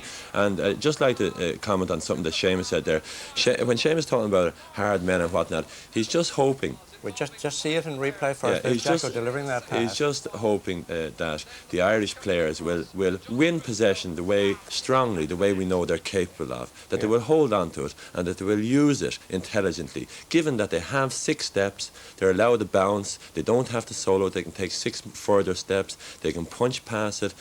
And also, one thing they're not using is the mark. They're not using it at all. They're in situations where they're crowded around by Australian players, they're catching the ball and they're getting frees against them for being caught in possession. And I think that it basically going into the second half now, if I was talking to the players in the dressing room, I'd be saying that use the rules to their full advantage. Think about what you're doing and we'll win this game no problem, because we're playing with a round ball. If we get to moving it and playing football the way we can, we'll win this game. Okay, very briefly, that's what you said you would say if you were talking to them. You know Kevin Heffernan's style, you know the way he talks. Is that what he is saying to them now in the dressing room? I would imagine so. I would say that it's something along those lines. As somebody said on the television there, he said very strongly before the match that he was very eager to win this game. So, I can't echo his words because I can't hear them, but I would say that he's saying something along those lines, that to win the match they have to play intelligently and they have to play football the way we know they're capable of. Right, gentlemen, thank you both very much indeed for your comments there in that at the end of the first half. We're going to go back now to Perth and rejoin our commentary team down there, and let's see whether that scoreline that says Australia 34, Ireland 29 will alter radically and end up in Ireland's favour. There you are, that's the crowd waiting for the second half to begin, so let's go back now and rejoin Ger Canning. Welcome back to the Western Australia Cricket Association's ground, the WACA Stadium as it's known here, on a pleasantly cool evening. After quite a warm day, temperatures all this week have been about 20 degrees Celsius, and that will rise to over 30 and even over 40, would you believe, as the Australians get into their summer in December and January. It's been known indeed to reach a high here of 43, 44 degrees Celsius. There's the Prenderville stand, named after a man of Irish extraction, as you'd imagine. Indeed, his grandfather, I believe, came from Castleisland in County Kerry. Castle Island in County Kerry. Right. Been away too long to even remember the Kerry towns at this stage, Micheál. The city, I think you'll agree, has a lovely, friendly, pleasant feel about it, hasn't it? Extremely nice. In most other cities, people say they're lovely to visit, but it's good to be going home. But lots of the people who've come here to Perth, they say this is a place we wouldn't mind staying on for a long, long time and perhaps even living here. Lovely people, a lovely city, and we've been told that the crowd is about 15,000 people. That's a great crowd, considering we had a very, very big cricket game here last night and the crowd was 14,000. So a satisfactory attendance at this first international. Let's hope the football will be good for the second half. We did see some very good football during that first half. Both teams are capable of playing it. Let's hope they do it from now on. We were listening indeed to GA President Dr. Mick Loftus in an interview at half-time here on Channel 7 in Australia, and he was remarking there he was very satisfied with the first half, but upset, of course, by that bit of violence we had in the first quarter in particular. So confirmation of the score at half-time: Australia 1-6-11, 35 points in all. Ireland 4 goals, just 1 over, very surprising indeed, and 2 behinds, giving them a total of 29. John, the physical aspect we've spoken about many, many times. Do you think the game as we saw it there in the opening 40 minutes is attractive for these Australian spectators? Ger, I think that the Australian public, because of the nature of the Australian rules game, expect a little bit of physical contact. And I think that it's probably more to the liking of the Australian public than it would be to their Irish counterparts, because, as I suggested, they do expect it. But by the same token, there is a lot of skill in our game, as there is in the Gaelic game. And I think that the Irish players in particular showed how skillful they can be, particularly in close to goal.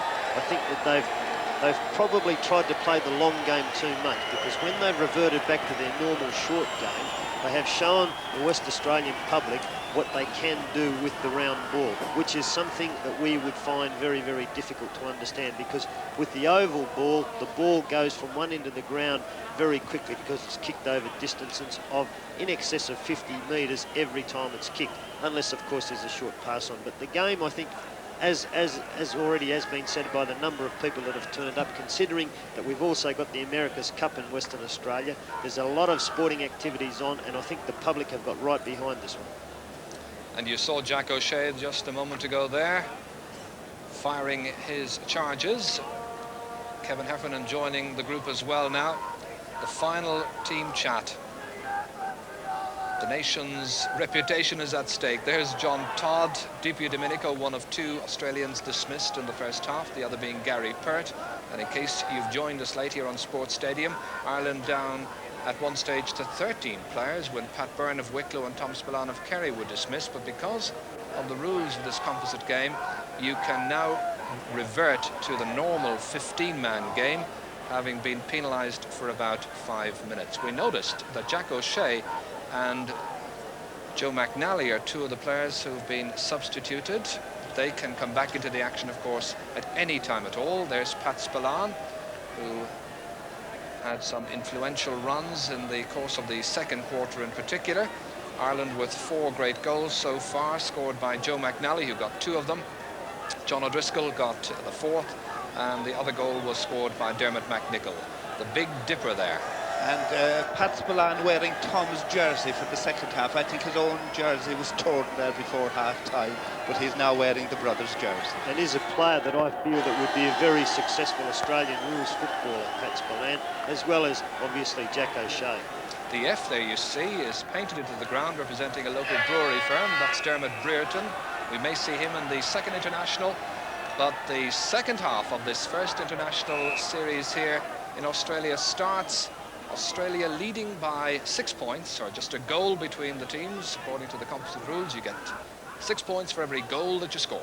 And during that first half, Australia scored on 18 occasions, while Ireland had just 7 scores, but 4 of those were goals.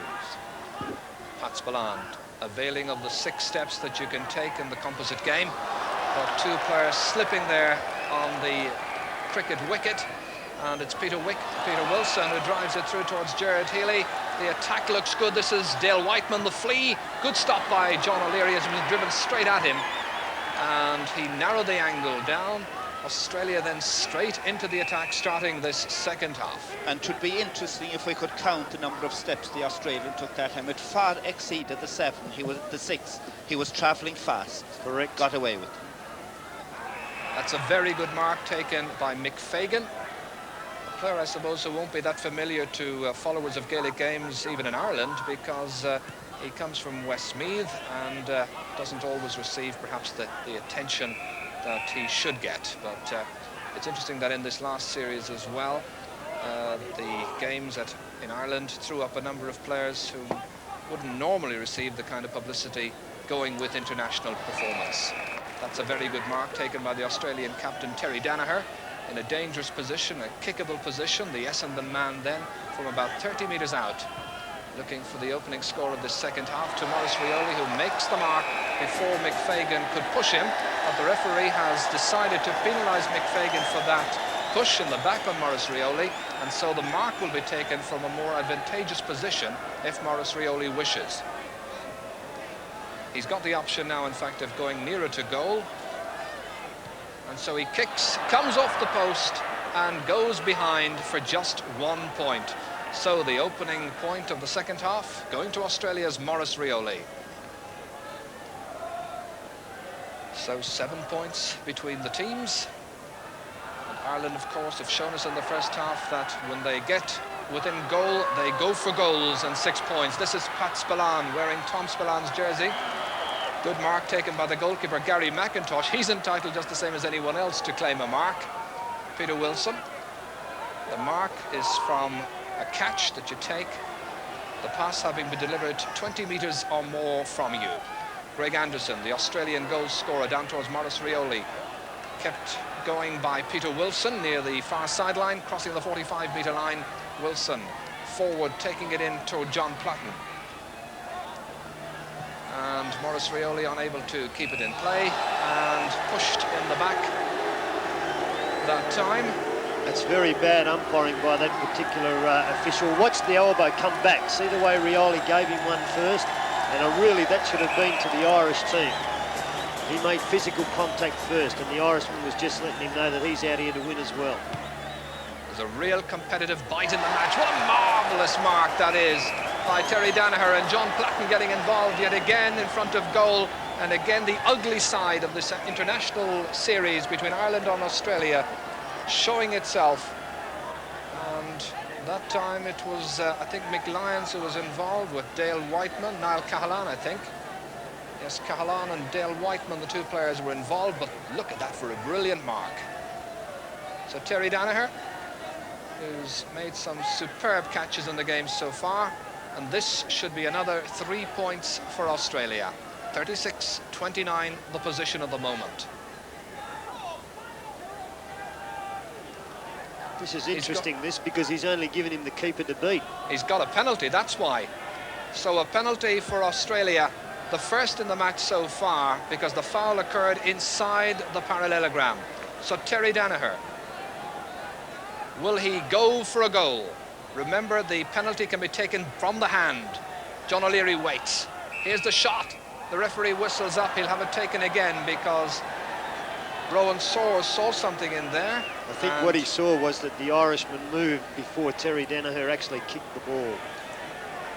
So, as Mike Richardson waits perhaps to come back into the action, John Todd watches as Terry Danaher gets his second attempted penalty to beat John O'Leary. He totally mishits, doesn't connect at all, and it's a let-off for the Irish. Just 1 point coming from it. A real let-off. 37-29 the position into the third quarter. 5 minutes gone of that quarter. Peter Wilson's long kick for Australia. Terry Danaher again trying to claim the mark, but the ball had gone out over the end line and it's wide.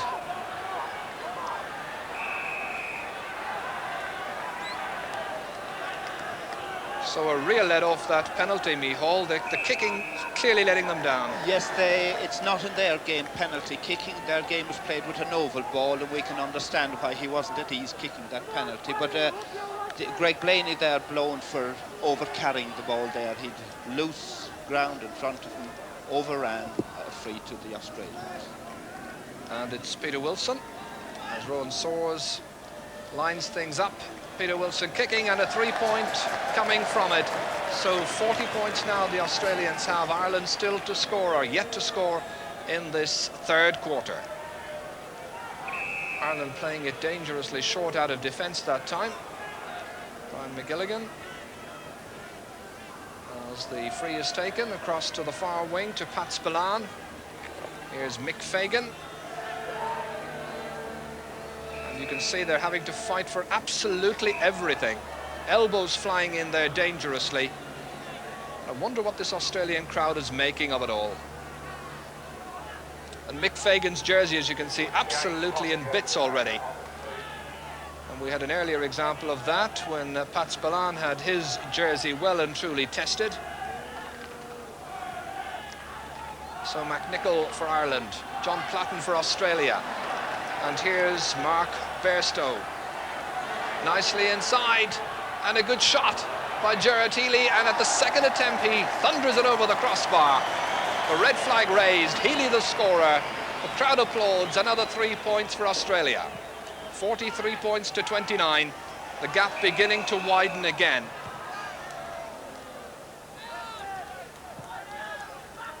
And that long attempt by Chris Langford going out harmlessly over the end line. It's an interesting selection indeed, John Hayes. Chris Langford playing in the middle of the field because for Hawthorn he plays as the fullback. Predominantly a defender and possibly the best defender in Australian football, particularly this year with his performances. Here he is again, right under the ball. But it comes to Ireland's John O'Driscoll, and O'Driscoll thumps it over for 1 point. So he gets Ireland's first point of the second half. There's a long, long way to go yet, however. Greg Anderson overhitting that hand pass.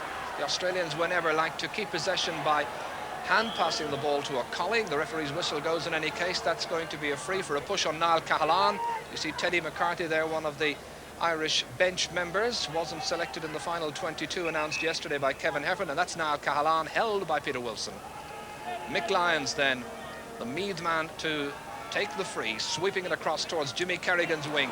Out jumped that time by Chris Langford, the man we were talking about a moment, getting the return pass from John Platten, playing it wide down, intended for Terry Danaher.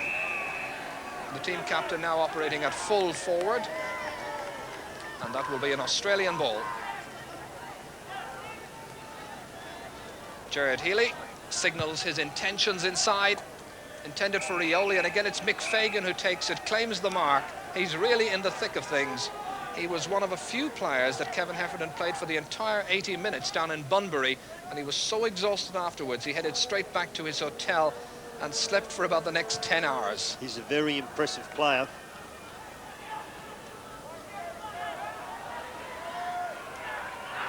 Niall Cahalane setting off with Val Daly for Greg Blaney outside him. Pat Spillane. Is there a goal on here? Perhaps a fifth goal. Joe McNally's got two already. John O'Driscoll unmarked. It's another goal for Ireland. That was brilliant.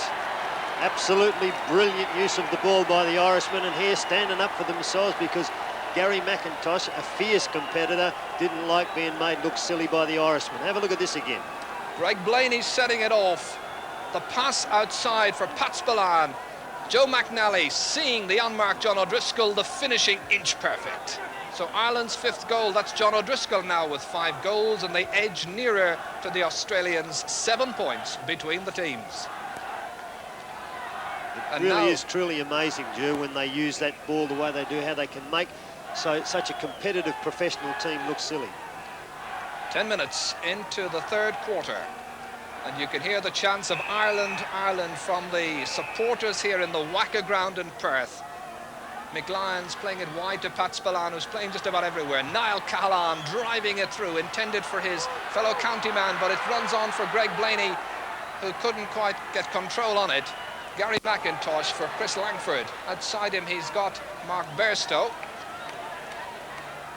Finding Bairstow, number 20. Langford again, or Peter Wilson rather.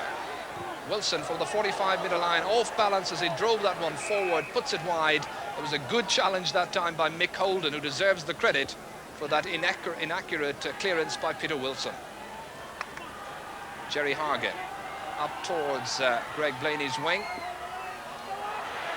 holding his opponent that time, and the referee decides that the Australian held onto the ball too long. Just watch it again. Seems to be Paul Roos. It's a good decision. Ireland looking promising. Pat Spillane kicking. Joe McNally at the end of it. They'll have to settle for a white flag and 1 point. Pat Spillane will get the credit for it. Someone else, I think, finger-tipped it over the line, but it's 43 to 37. We make it 38.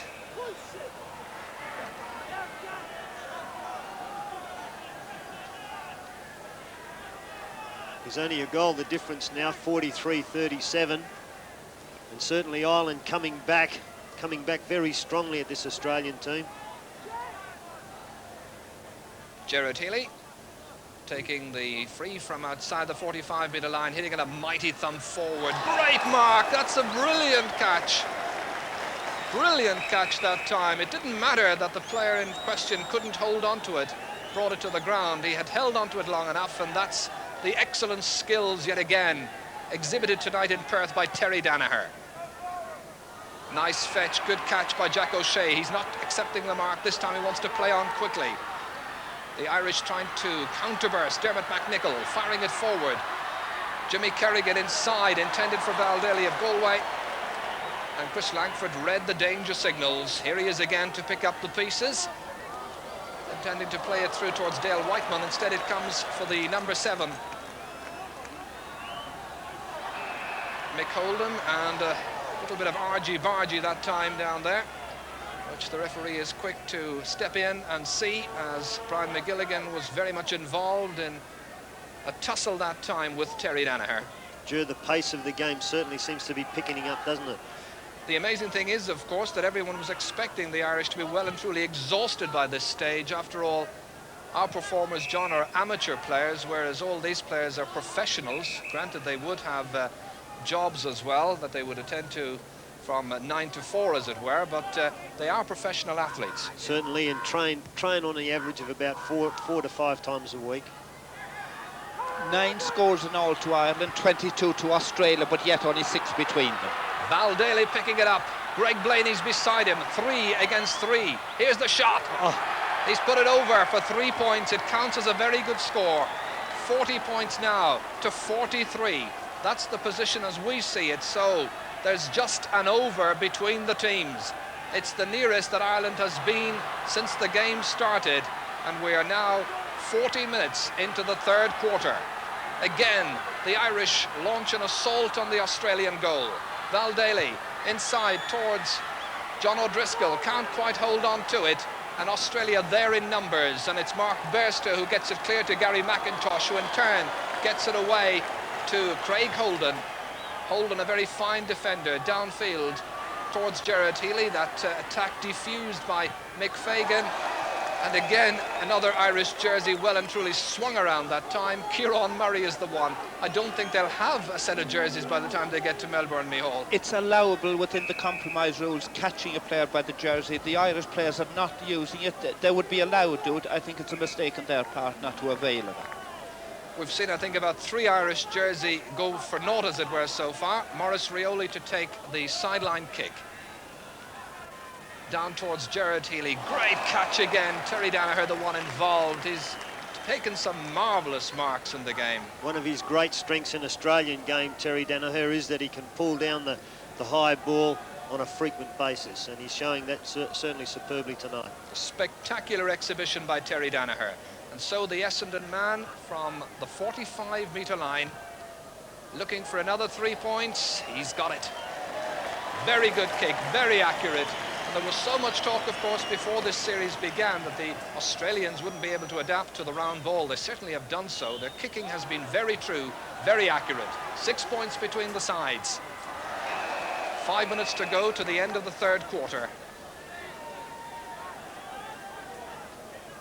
Maurice Rioli putting this Bank of Ireland sponsored Ireland team under pressure yet again. Niall Cahalane, late challenge on Niall Cahalane. The referee allows an advantage. Cahalane is still down on the deck at the moment. Jack O'Shea flings it wide, and I'm not quite sure whether that was a pass or whether he just wanted to put it out of place so that attention could be given to Niall Cahalane. Play does continue. Dale Whiteman makes the mark right on the fringe of the square. This is the man they call the Flea. In the Australian game, if Jack O'Shea had just did what he did earlier, giving the ball back to the opposition so easily, he'd have what's commonly known as being dragged off the ground. The coach wouldn't be very happy with that situation. Now Cahalane isn't very happy just at the moment as he receives attention. Here's the kick from Dale Whiteman, and he puts it over the bar for another 3-point score. And over brings the Australian total to 49 points. Ireland with 40. Cahalane's back in the match. There's another shot, and that's a white flag, a 1-point score for Australia, as Niall Cahalane looking a little groggy, a little gingery, but back with the contest yet again. So a full 10 points between the teams now, where just a moment or two ago it was 3. It's that kind of match. We hope you're enjoying it. Certainly after the settling down period, it's been spectacular action. We've seen some great goals, some marvellous high fielding, in particular by Terry Danaher for Australia.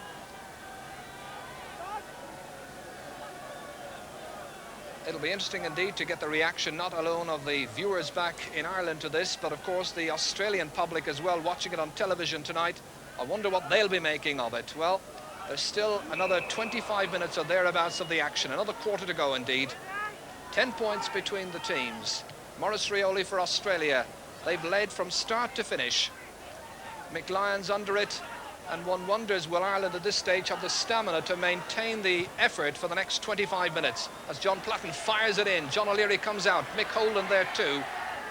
But a bad pass away, giving it straight to Greg Anderson, kicking off the post. In the Australian game, that would have been regarded as a wide, but of course in Gaelic football, it's very much part of the action.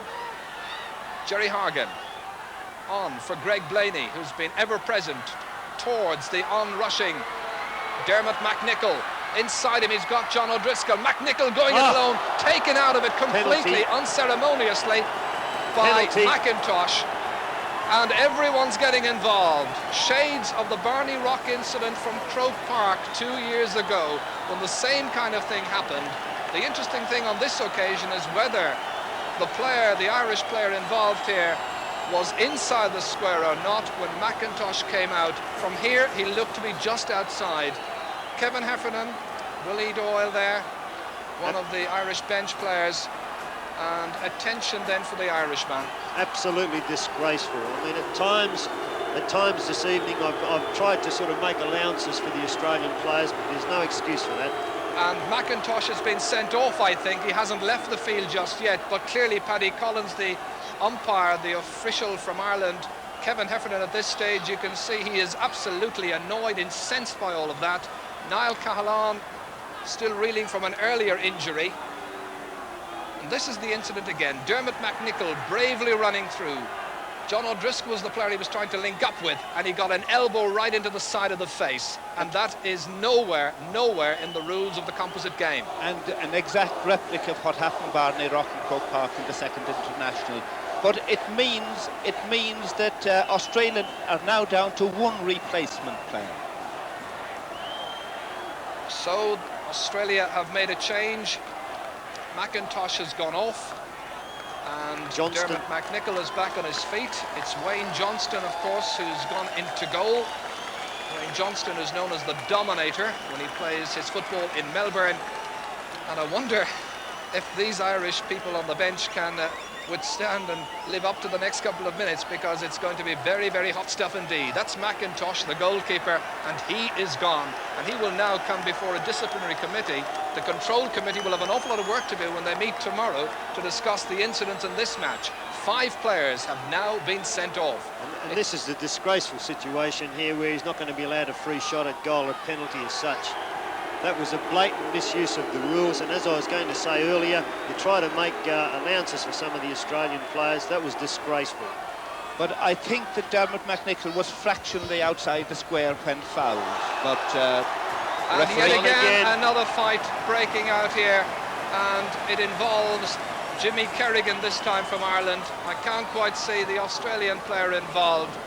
But we've had so much good football for about the last half an hour, some really spectacular action.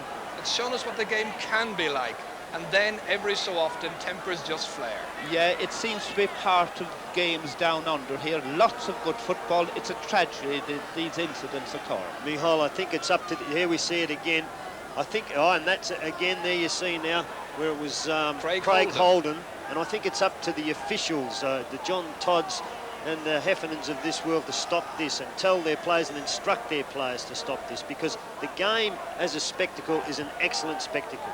And there was a meeting of the control committee this morning. They all agreed that these would not be features of the game, or should not be.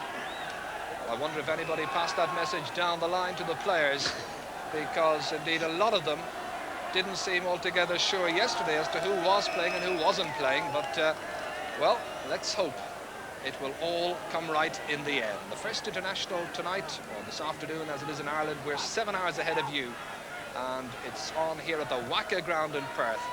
And the latest position, if anybody's still interested in the score, we hope they are, 50 points for Australia, 43 for Ireland, so 7 points in it. And let us hope that common sense will prevail. Gerard Healy. Australia now with a new goalkeeper, remember, something that Wayne Johnston won't have been anticipating. And this is Dermot McNichol bravely coming forward again. Can he do what he intended to do a little while earlier? It would have been a penalty anyway, I thought, but the referee gave an advantage to Joe McNally, and he's kicked it outside and got just 1 point for it. Well, there was a penalty definitely on there, but the referee quite sensibly played an advantage, and very little came of it. 6 points between them. Certainly no result for effort there. The effort was put in by the Irishman, but unfortunately it got away from him in the end. And Ireland will have an advantage in the final quarter because Australia reduced to one replacement player, and stamina will play a vital part in the final quarter. For anyone who's joined us late, of course, replacement players, you'll hear about this. This is a bit like substitutes, but of course, in this case, it's like basketball. You can bring on or bring off players as often as you wish. Jimmy Kerrigan there going back, and the fault of the Irish players when they claim a mark, they don't move back far enough. You're allowed to move back as far as you like. They tend to try and hold the ground, but Jimmy Kerrigan went back there, a 1 point there. So 5 points between the sides now. There's under a goal in it. And it just shows you the varying fortunes of this game of composite rules football, international football. Nobody's quite got a name for it yet. The marriage of the Irish and the Australian game. Chris Langford, that one comes off the boot of Jerry Hargan. Jimmy Kerrigan booked just a moment ago for that incident that you'll have seen. And it's Dale Whiteman here picking it up 45 metres out from his own goal, away towards Peter Wilson. Wilson somehow managed to get it on for Gerard Healy. Waiting for the player coming through. A kick and a good point. That's a very good score for Australia. A 3-pointer coming that time off the boot of Chris Langford. And 24 minutes gone now in the third quarter, but the referee can signal to the official timekeeper to stop the clock on occasions. He's justified in allowing the 24 minutes for that third quarter. So there's the position, 53 points to 45, just 8 points in it. We'll be right back after this commercial break. Well, the break not quite yet, but it is coming up. A game of amazing contrasts, and you never know, Ireland might yet do it. But obviously the incident is not over. When we come back after the break, we'll have a chance. We hope to see John O'Driscoll's marvellous goal. So stay with us, and we'll be right back with you in a very short time from now.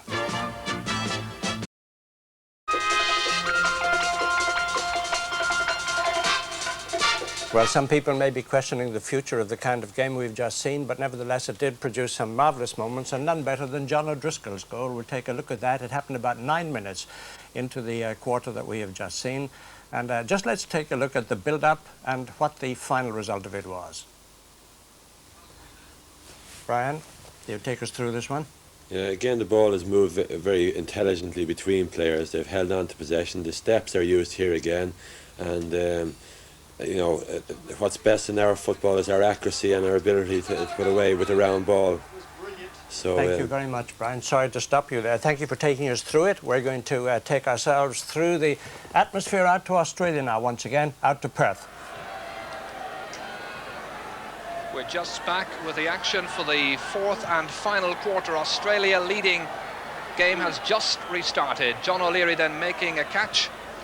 And during the interval between third and fourth quarter, we understand that John Todd was very, very fired up indeed, quite annoyed with his charges, believing they were trying to walk the ball in, demanding a huge effort from them. Kevin Heffernan, meanwhile, encouraged his team quite sensibly to play with the breeze as they are for this last quarter, and to avail of the prevailing conditions. And it would appear that Australia are now playing with 14 men. Perhaps an extra man has been put off and on to us.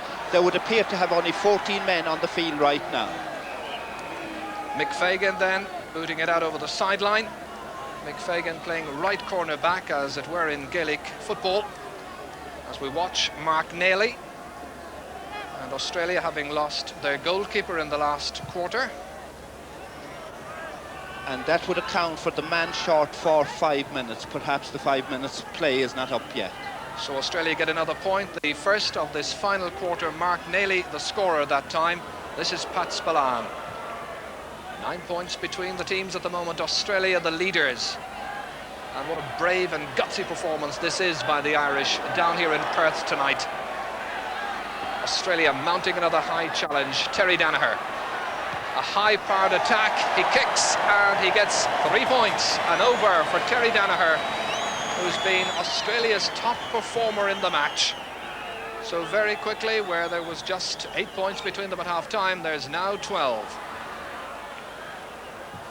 So is there an Irish response? There's still plenty of time, just 2 minutes of the last 20 gone.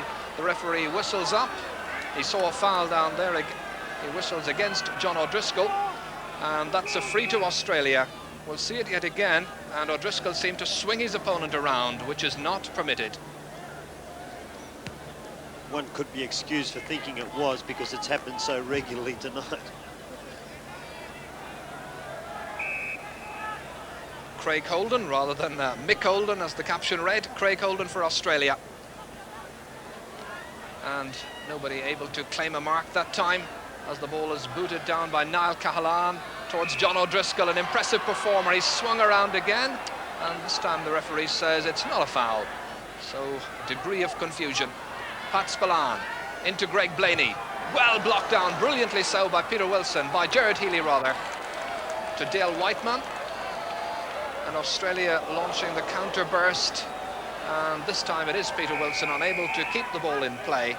And you just caught a quick glimpse that time of John Todd, the Australian coach down there in the green Gansey.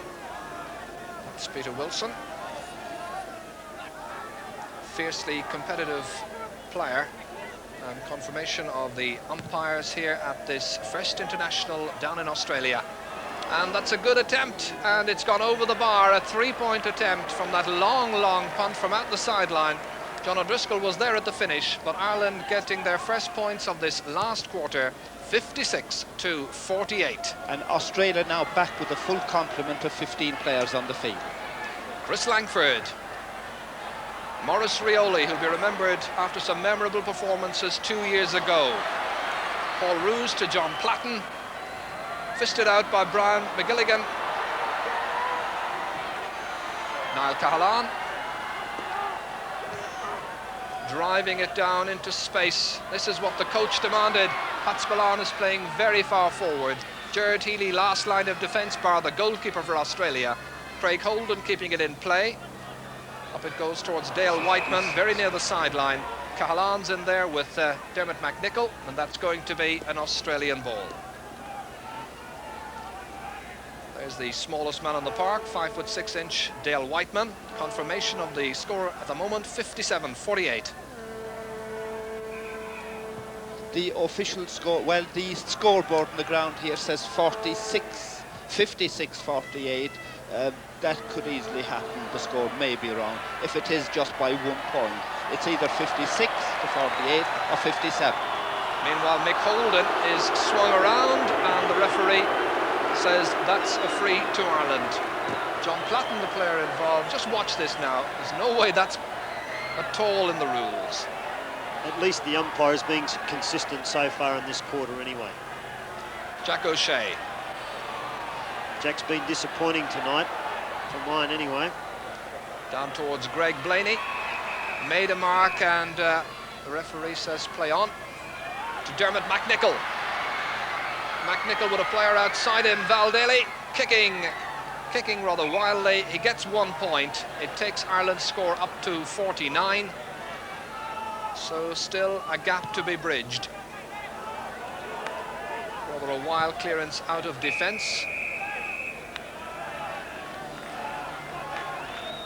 Word from down on the pitch is that there is a considerable breeze down there at the moment. Ireland playing with the breeze behind them. Mick Lyons driving it in towards John O'Driscoll. Greg Blaney behind him. What a good catch by John O'Driscoll. Greg Blaney there beside him, waiting for the support to come, but covered up that time by the Australian defence. Peter Wilson crossing his own 45-metre line on towards Greg Anderson. Sensibly overhitting the pass to Maurice Rioli. Inside him he's got Mike Richardson. He's aiming this one towards Richardson. Goes over his head, and Jack O'Shea, well, he's a player who does an awful lot of covering, Jack O'Shea, back in defence to help out his fellow defenders from time to time. Joe McNally wide into the corner. John O'Driscoll, number 9. O'Driscoll kicking a very acute angle. He's got 1 point. He was looking for a red flag. He'll have to settle for a white one. And the latest position confirmed, we can tell you, is 57 for Australia, 50 for Ireland. So Ireland needing a goal and a behind to get on level terms. The referee allows an advantage to Chris Langford. Langford 45 metres out from goal. And this is where the Australians will really test the stamina and the pace of the Irish. John O'Leary who's so quick off his line. Not alone has he a goal of 6.5 metres wide to cover, but of course he has the two behinds to make sure he doesn't give away any loose one-point scores also. Down to Dermot McNichol. McNichol has plenty of pace, ranging in on goal, looking for a goal number 6 for the Irish, carrying it out over the end, to be helped out over that end line, and the referee has blown the whistle, and it'll be interesting to see just what he decides. He's decided it's a kick out for Australia. This is the incident yet again. McNichol ranging in on goal, trying to keep it in play. Back live with the action as John O'Driscoll has swung around, that ball coming loose away from an Australian defender to Greg Blaney, the down man, 20 metres out from goal, leaving it behind to Peter Wilson. And at this stage, one's money, I suppose, would have to be on the stronger, fitter-looking Australian team to come good at the finish, but they've been made to fight for it every step of the way, and they've shown themselves to be vulnerable in front of goal. And when Ireland get within a 20-metre sniff of the Australian goal, well, it's a goal that they're looking for, and that's been the difference in the match so far. Jack O'Shea and Pat Spillane leaving it to Mick Lyons. Here's Pat Spillane, such a fine athlete, outside to Greg Blaney. Nobody near him for just a moment, so he's got time to aim the shot perfectly, inch perfectly, between the posts, raise the red flag, and it's 3 points for Ireland. It's a great kick. 57-53, just 4 points separating the sides. 8 minutes into the final quarter. 57-53, Ireland with 5 goals to show for the opening, what is it, 40, a little bit more than that, of the match so far. The Irishmen look very threatening. They're really determined to win this first test. Good mark taken by Joe McNally, who opts to play on. Intended for Greg Blaney, who got that fine three-pointer just a moment ago, but that's a very good catch by Mark Nailey, the number 5 for Australia. Joe McNally has it driven back right to him, and this time he does avail of the moment's respite. And Kieran Murray, looking battle-weary at this stage, watches as Joe McNally, all 16 stone of him, thunders the shot down, but there's nobody there in the Australian goalmouth except Mark Nailey.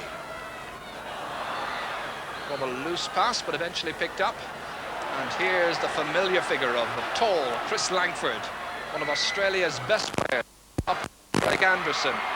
That attack stemmed for just a moment, and the referee says, I don't like that particular tackle, and so he awards the free to Ireland for that pull that time on Brian McGilligan. Again, you can feel that the Australians are starting to worry because the crowd didn't like that, and they're a little bit worried that the Irish are going to take this game away from them. Just held by the jersey, the referee might have allowed it. Gerard Healy for Australia, overhitting the pass, and it's booted away by Mick Holden. And just out of shot, I noticed Pat Spillane going down awkwardly on the cricket wicket. Nobody near him by any means. He just slipped on what is a very, very hard surface. Now Cahalan over towards the wing that Jack O'Shea's on. This is Chris Langford ranging in a drop kick. John O'Leary well under it. Mick Lyons. So the Irish with everything to play. Just 4 points between the teams, but Australia look threatening from that mistake. Peter Wilson. Has he put it over for a one-pointer? Yes, he has. There wasn't too much in it. Very near to being a wide, but Australia now picking up all the loose ball going in midfield. Dale Whiteman kicking. Well held by John O'Leary yet again, and it goes across to Jack O'Shea's wing. There's just 9 minutes of this first international in Australia between Ireland and Australia left. Ireland with a lot of work to do still. 5 points to make up, as you see. Kevin Heffernan encouraging them. This is that last incident as Dermot McNichol is grounded, and it's brought Kevin Heffernan to his feet. And hasn't Jack O'Shea lifted? He's certainly leading the Irish team very well in this last quarter. Well, he's a great ambassador, of course, for our game. And the breeze helping Ireland for the final 11 minutes, and they're the more likely team to score a goal at the closing stage. Mick Holden holding his feet for just a moment and then slipping on the surface near the cricket wicket, which is after being sprinkled all day, and as a result it's quite slippery. And it's Mike Richardson who avails of the error, and that's what it is. A 3-point score for Australia, which takes their score along to 61 points, 53 for Ireland. So 8 points separating the sides. And the last 2 scores by Australia have been direct results of mistakes from the Irishmen.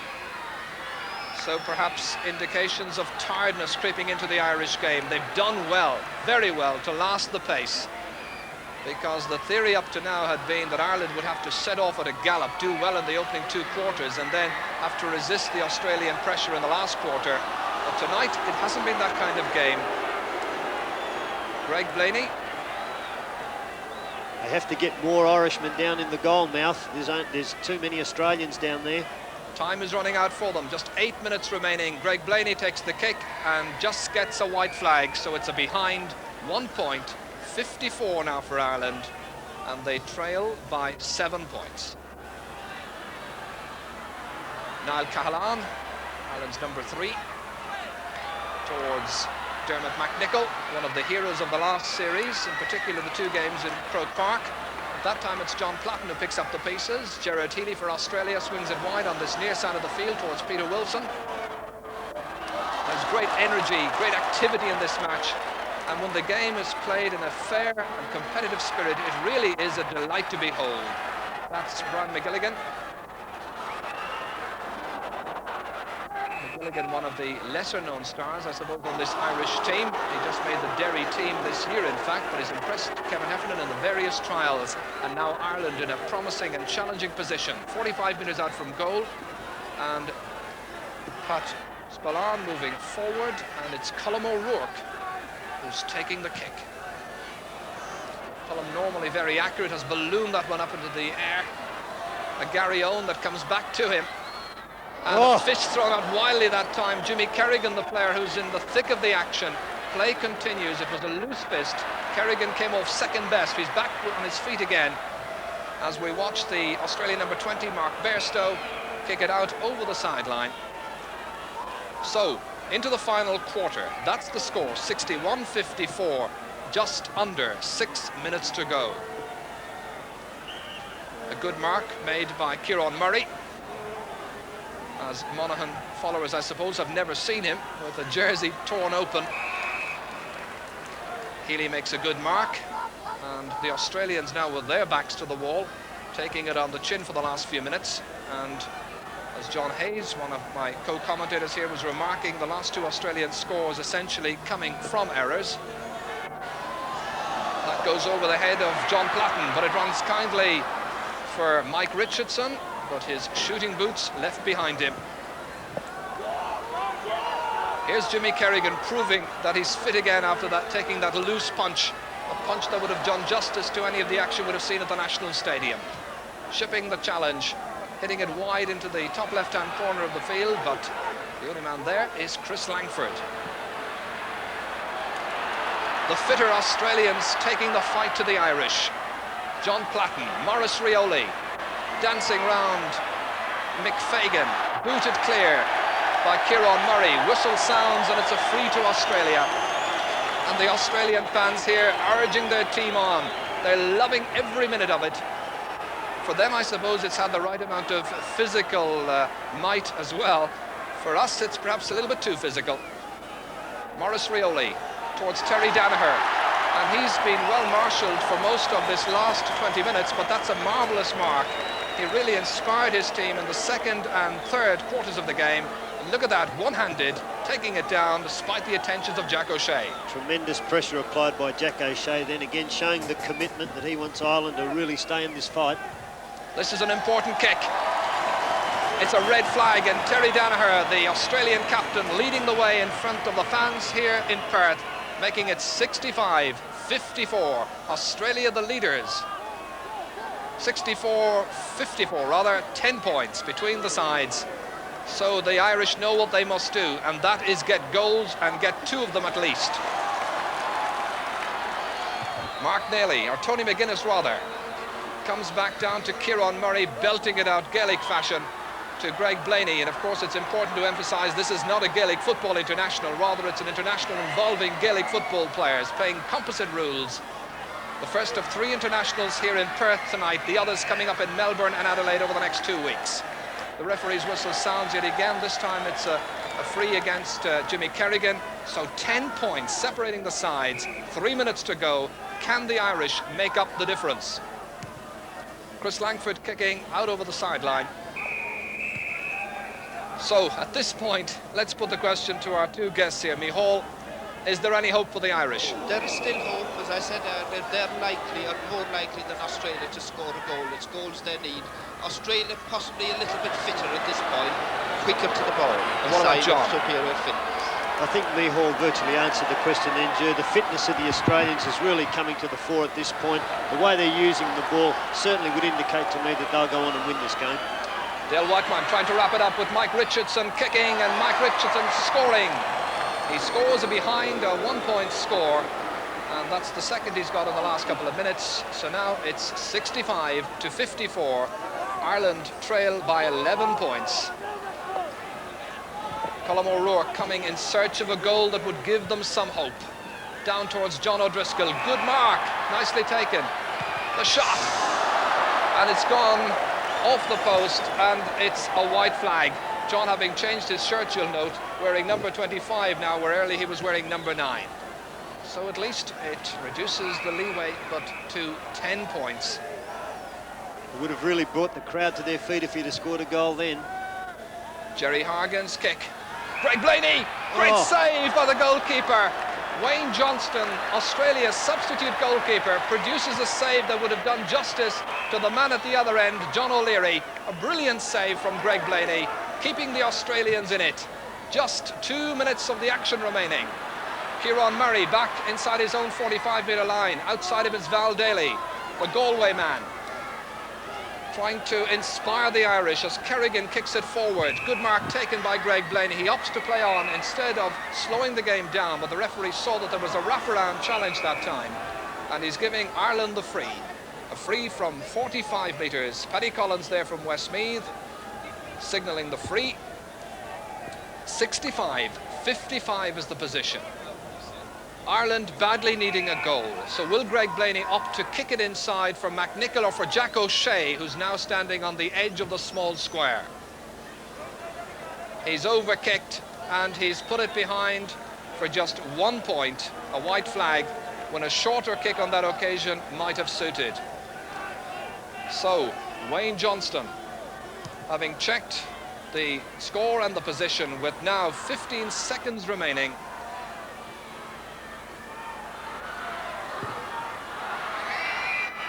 Ireland still applying the pressure, still playing on right to the finish, and there's the final whistle. Ireland get a late consolation score, taking their tally up to 57, but it's Australia who win the opening match of the series, winning by 65 points to 57. 8 points between the sides at the finish. But we've had some memorable moments, Micheál. Some memorable moments, and perhaps Australia deserved the victory. They had far greater possession, but Ireland's ability to score goals against the Australians' inability to do likewise kept them in touch for long spells. I suppose we should be congratulating you, John Hayes. No, well, Ger, I'm Irish through and through. I was born in Cork, and I still refer to myself as Irish. Consequently, that's why they call me Irish Hayes. But I was very proud to be Irish tonight. I think that the pride that the Irishmen showed in themselves, particularly in that last quarter, made this tremendous first test something that I'll certainly remember, and I know that the big crowd here will. Australia, the superior fitness, the fact that they're professionals in comparison to their Irish counterparts. In real terms, that's what's really took the Australians to a win in the end result. John Hayes and Micheál O'Hertig, my thanks to you both for your comments during the game. A game here in Perth, won by Australia by 65 points to 57. We're now going back to Dublin. And our thanks to the commentary team there in Perth. We will be hearing the comments of Tom Spillane a little bit later on in the programme, but for now it's the comments from our panel we're interested in. And Seamus Aldridge, the Australian commentator, saying there at the end that fitness seemed to be the determining factor. Was that how you saw it? Yeah, I think it was, but the game itself overall was very disappointing for me. On the evidence of that match, I don't see any future whatever in the composite rules, and or that it would be a help to Gaelic games, because I was very disappointed with the standard of refereeing on the Australian side. I think the Australian referee, I'd be slow to criticise referees, but I think the Australian, Jimmy Kerrigan, must be wondering. He got 2 clear punches in the face, and the Australian player was left on the field in one case, and in the other case he didn't even get a free. I'm sure the control committee will have to do a lot of looking into it. I think that is a good facet of the thing, that they can meet quite quickly after the game. I think it's something that should be introduced here, and certainly the standard of refereeing on the Australian side was very poor. Brian, when a distinguished referee criticises another referee, it makes you wonder, doesn't it really, about the actual standard of that which he was looking at. And I think you concur in this case. You had questions about the refereeing. I had to some extent, you know. I'd be slow to comment on referees. It might get me into trouble somewhere. But no, I see the losing of the game in a different light. I think that the Irish had the chances to win it if they had played the brand of football that we know they're capable of. I think that between this and the next test, they're going to have to spend a lot of time perfecting the skills that are necessary for this type of game. And I think a couple of times you expressed something close to despair and anger, and I jotted down 1 or 2 comments of yours here. You pointed out, for example, pardon me, for example, that Ireland, you said they're not using the advantage of running and showing and passing the round ball. Yeah, that's what I'm basically saying, that there was times in the game when people were running and they were soloing the ball. And to me, it's more difficult to solo the ball than bounce the ball. And on other occasions, as we saw there, the missed kicking was very bad in situations where they could have taken the mark or whatever.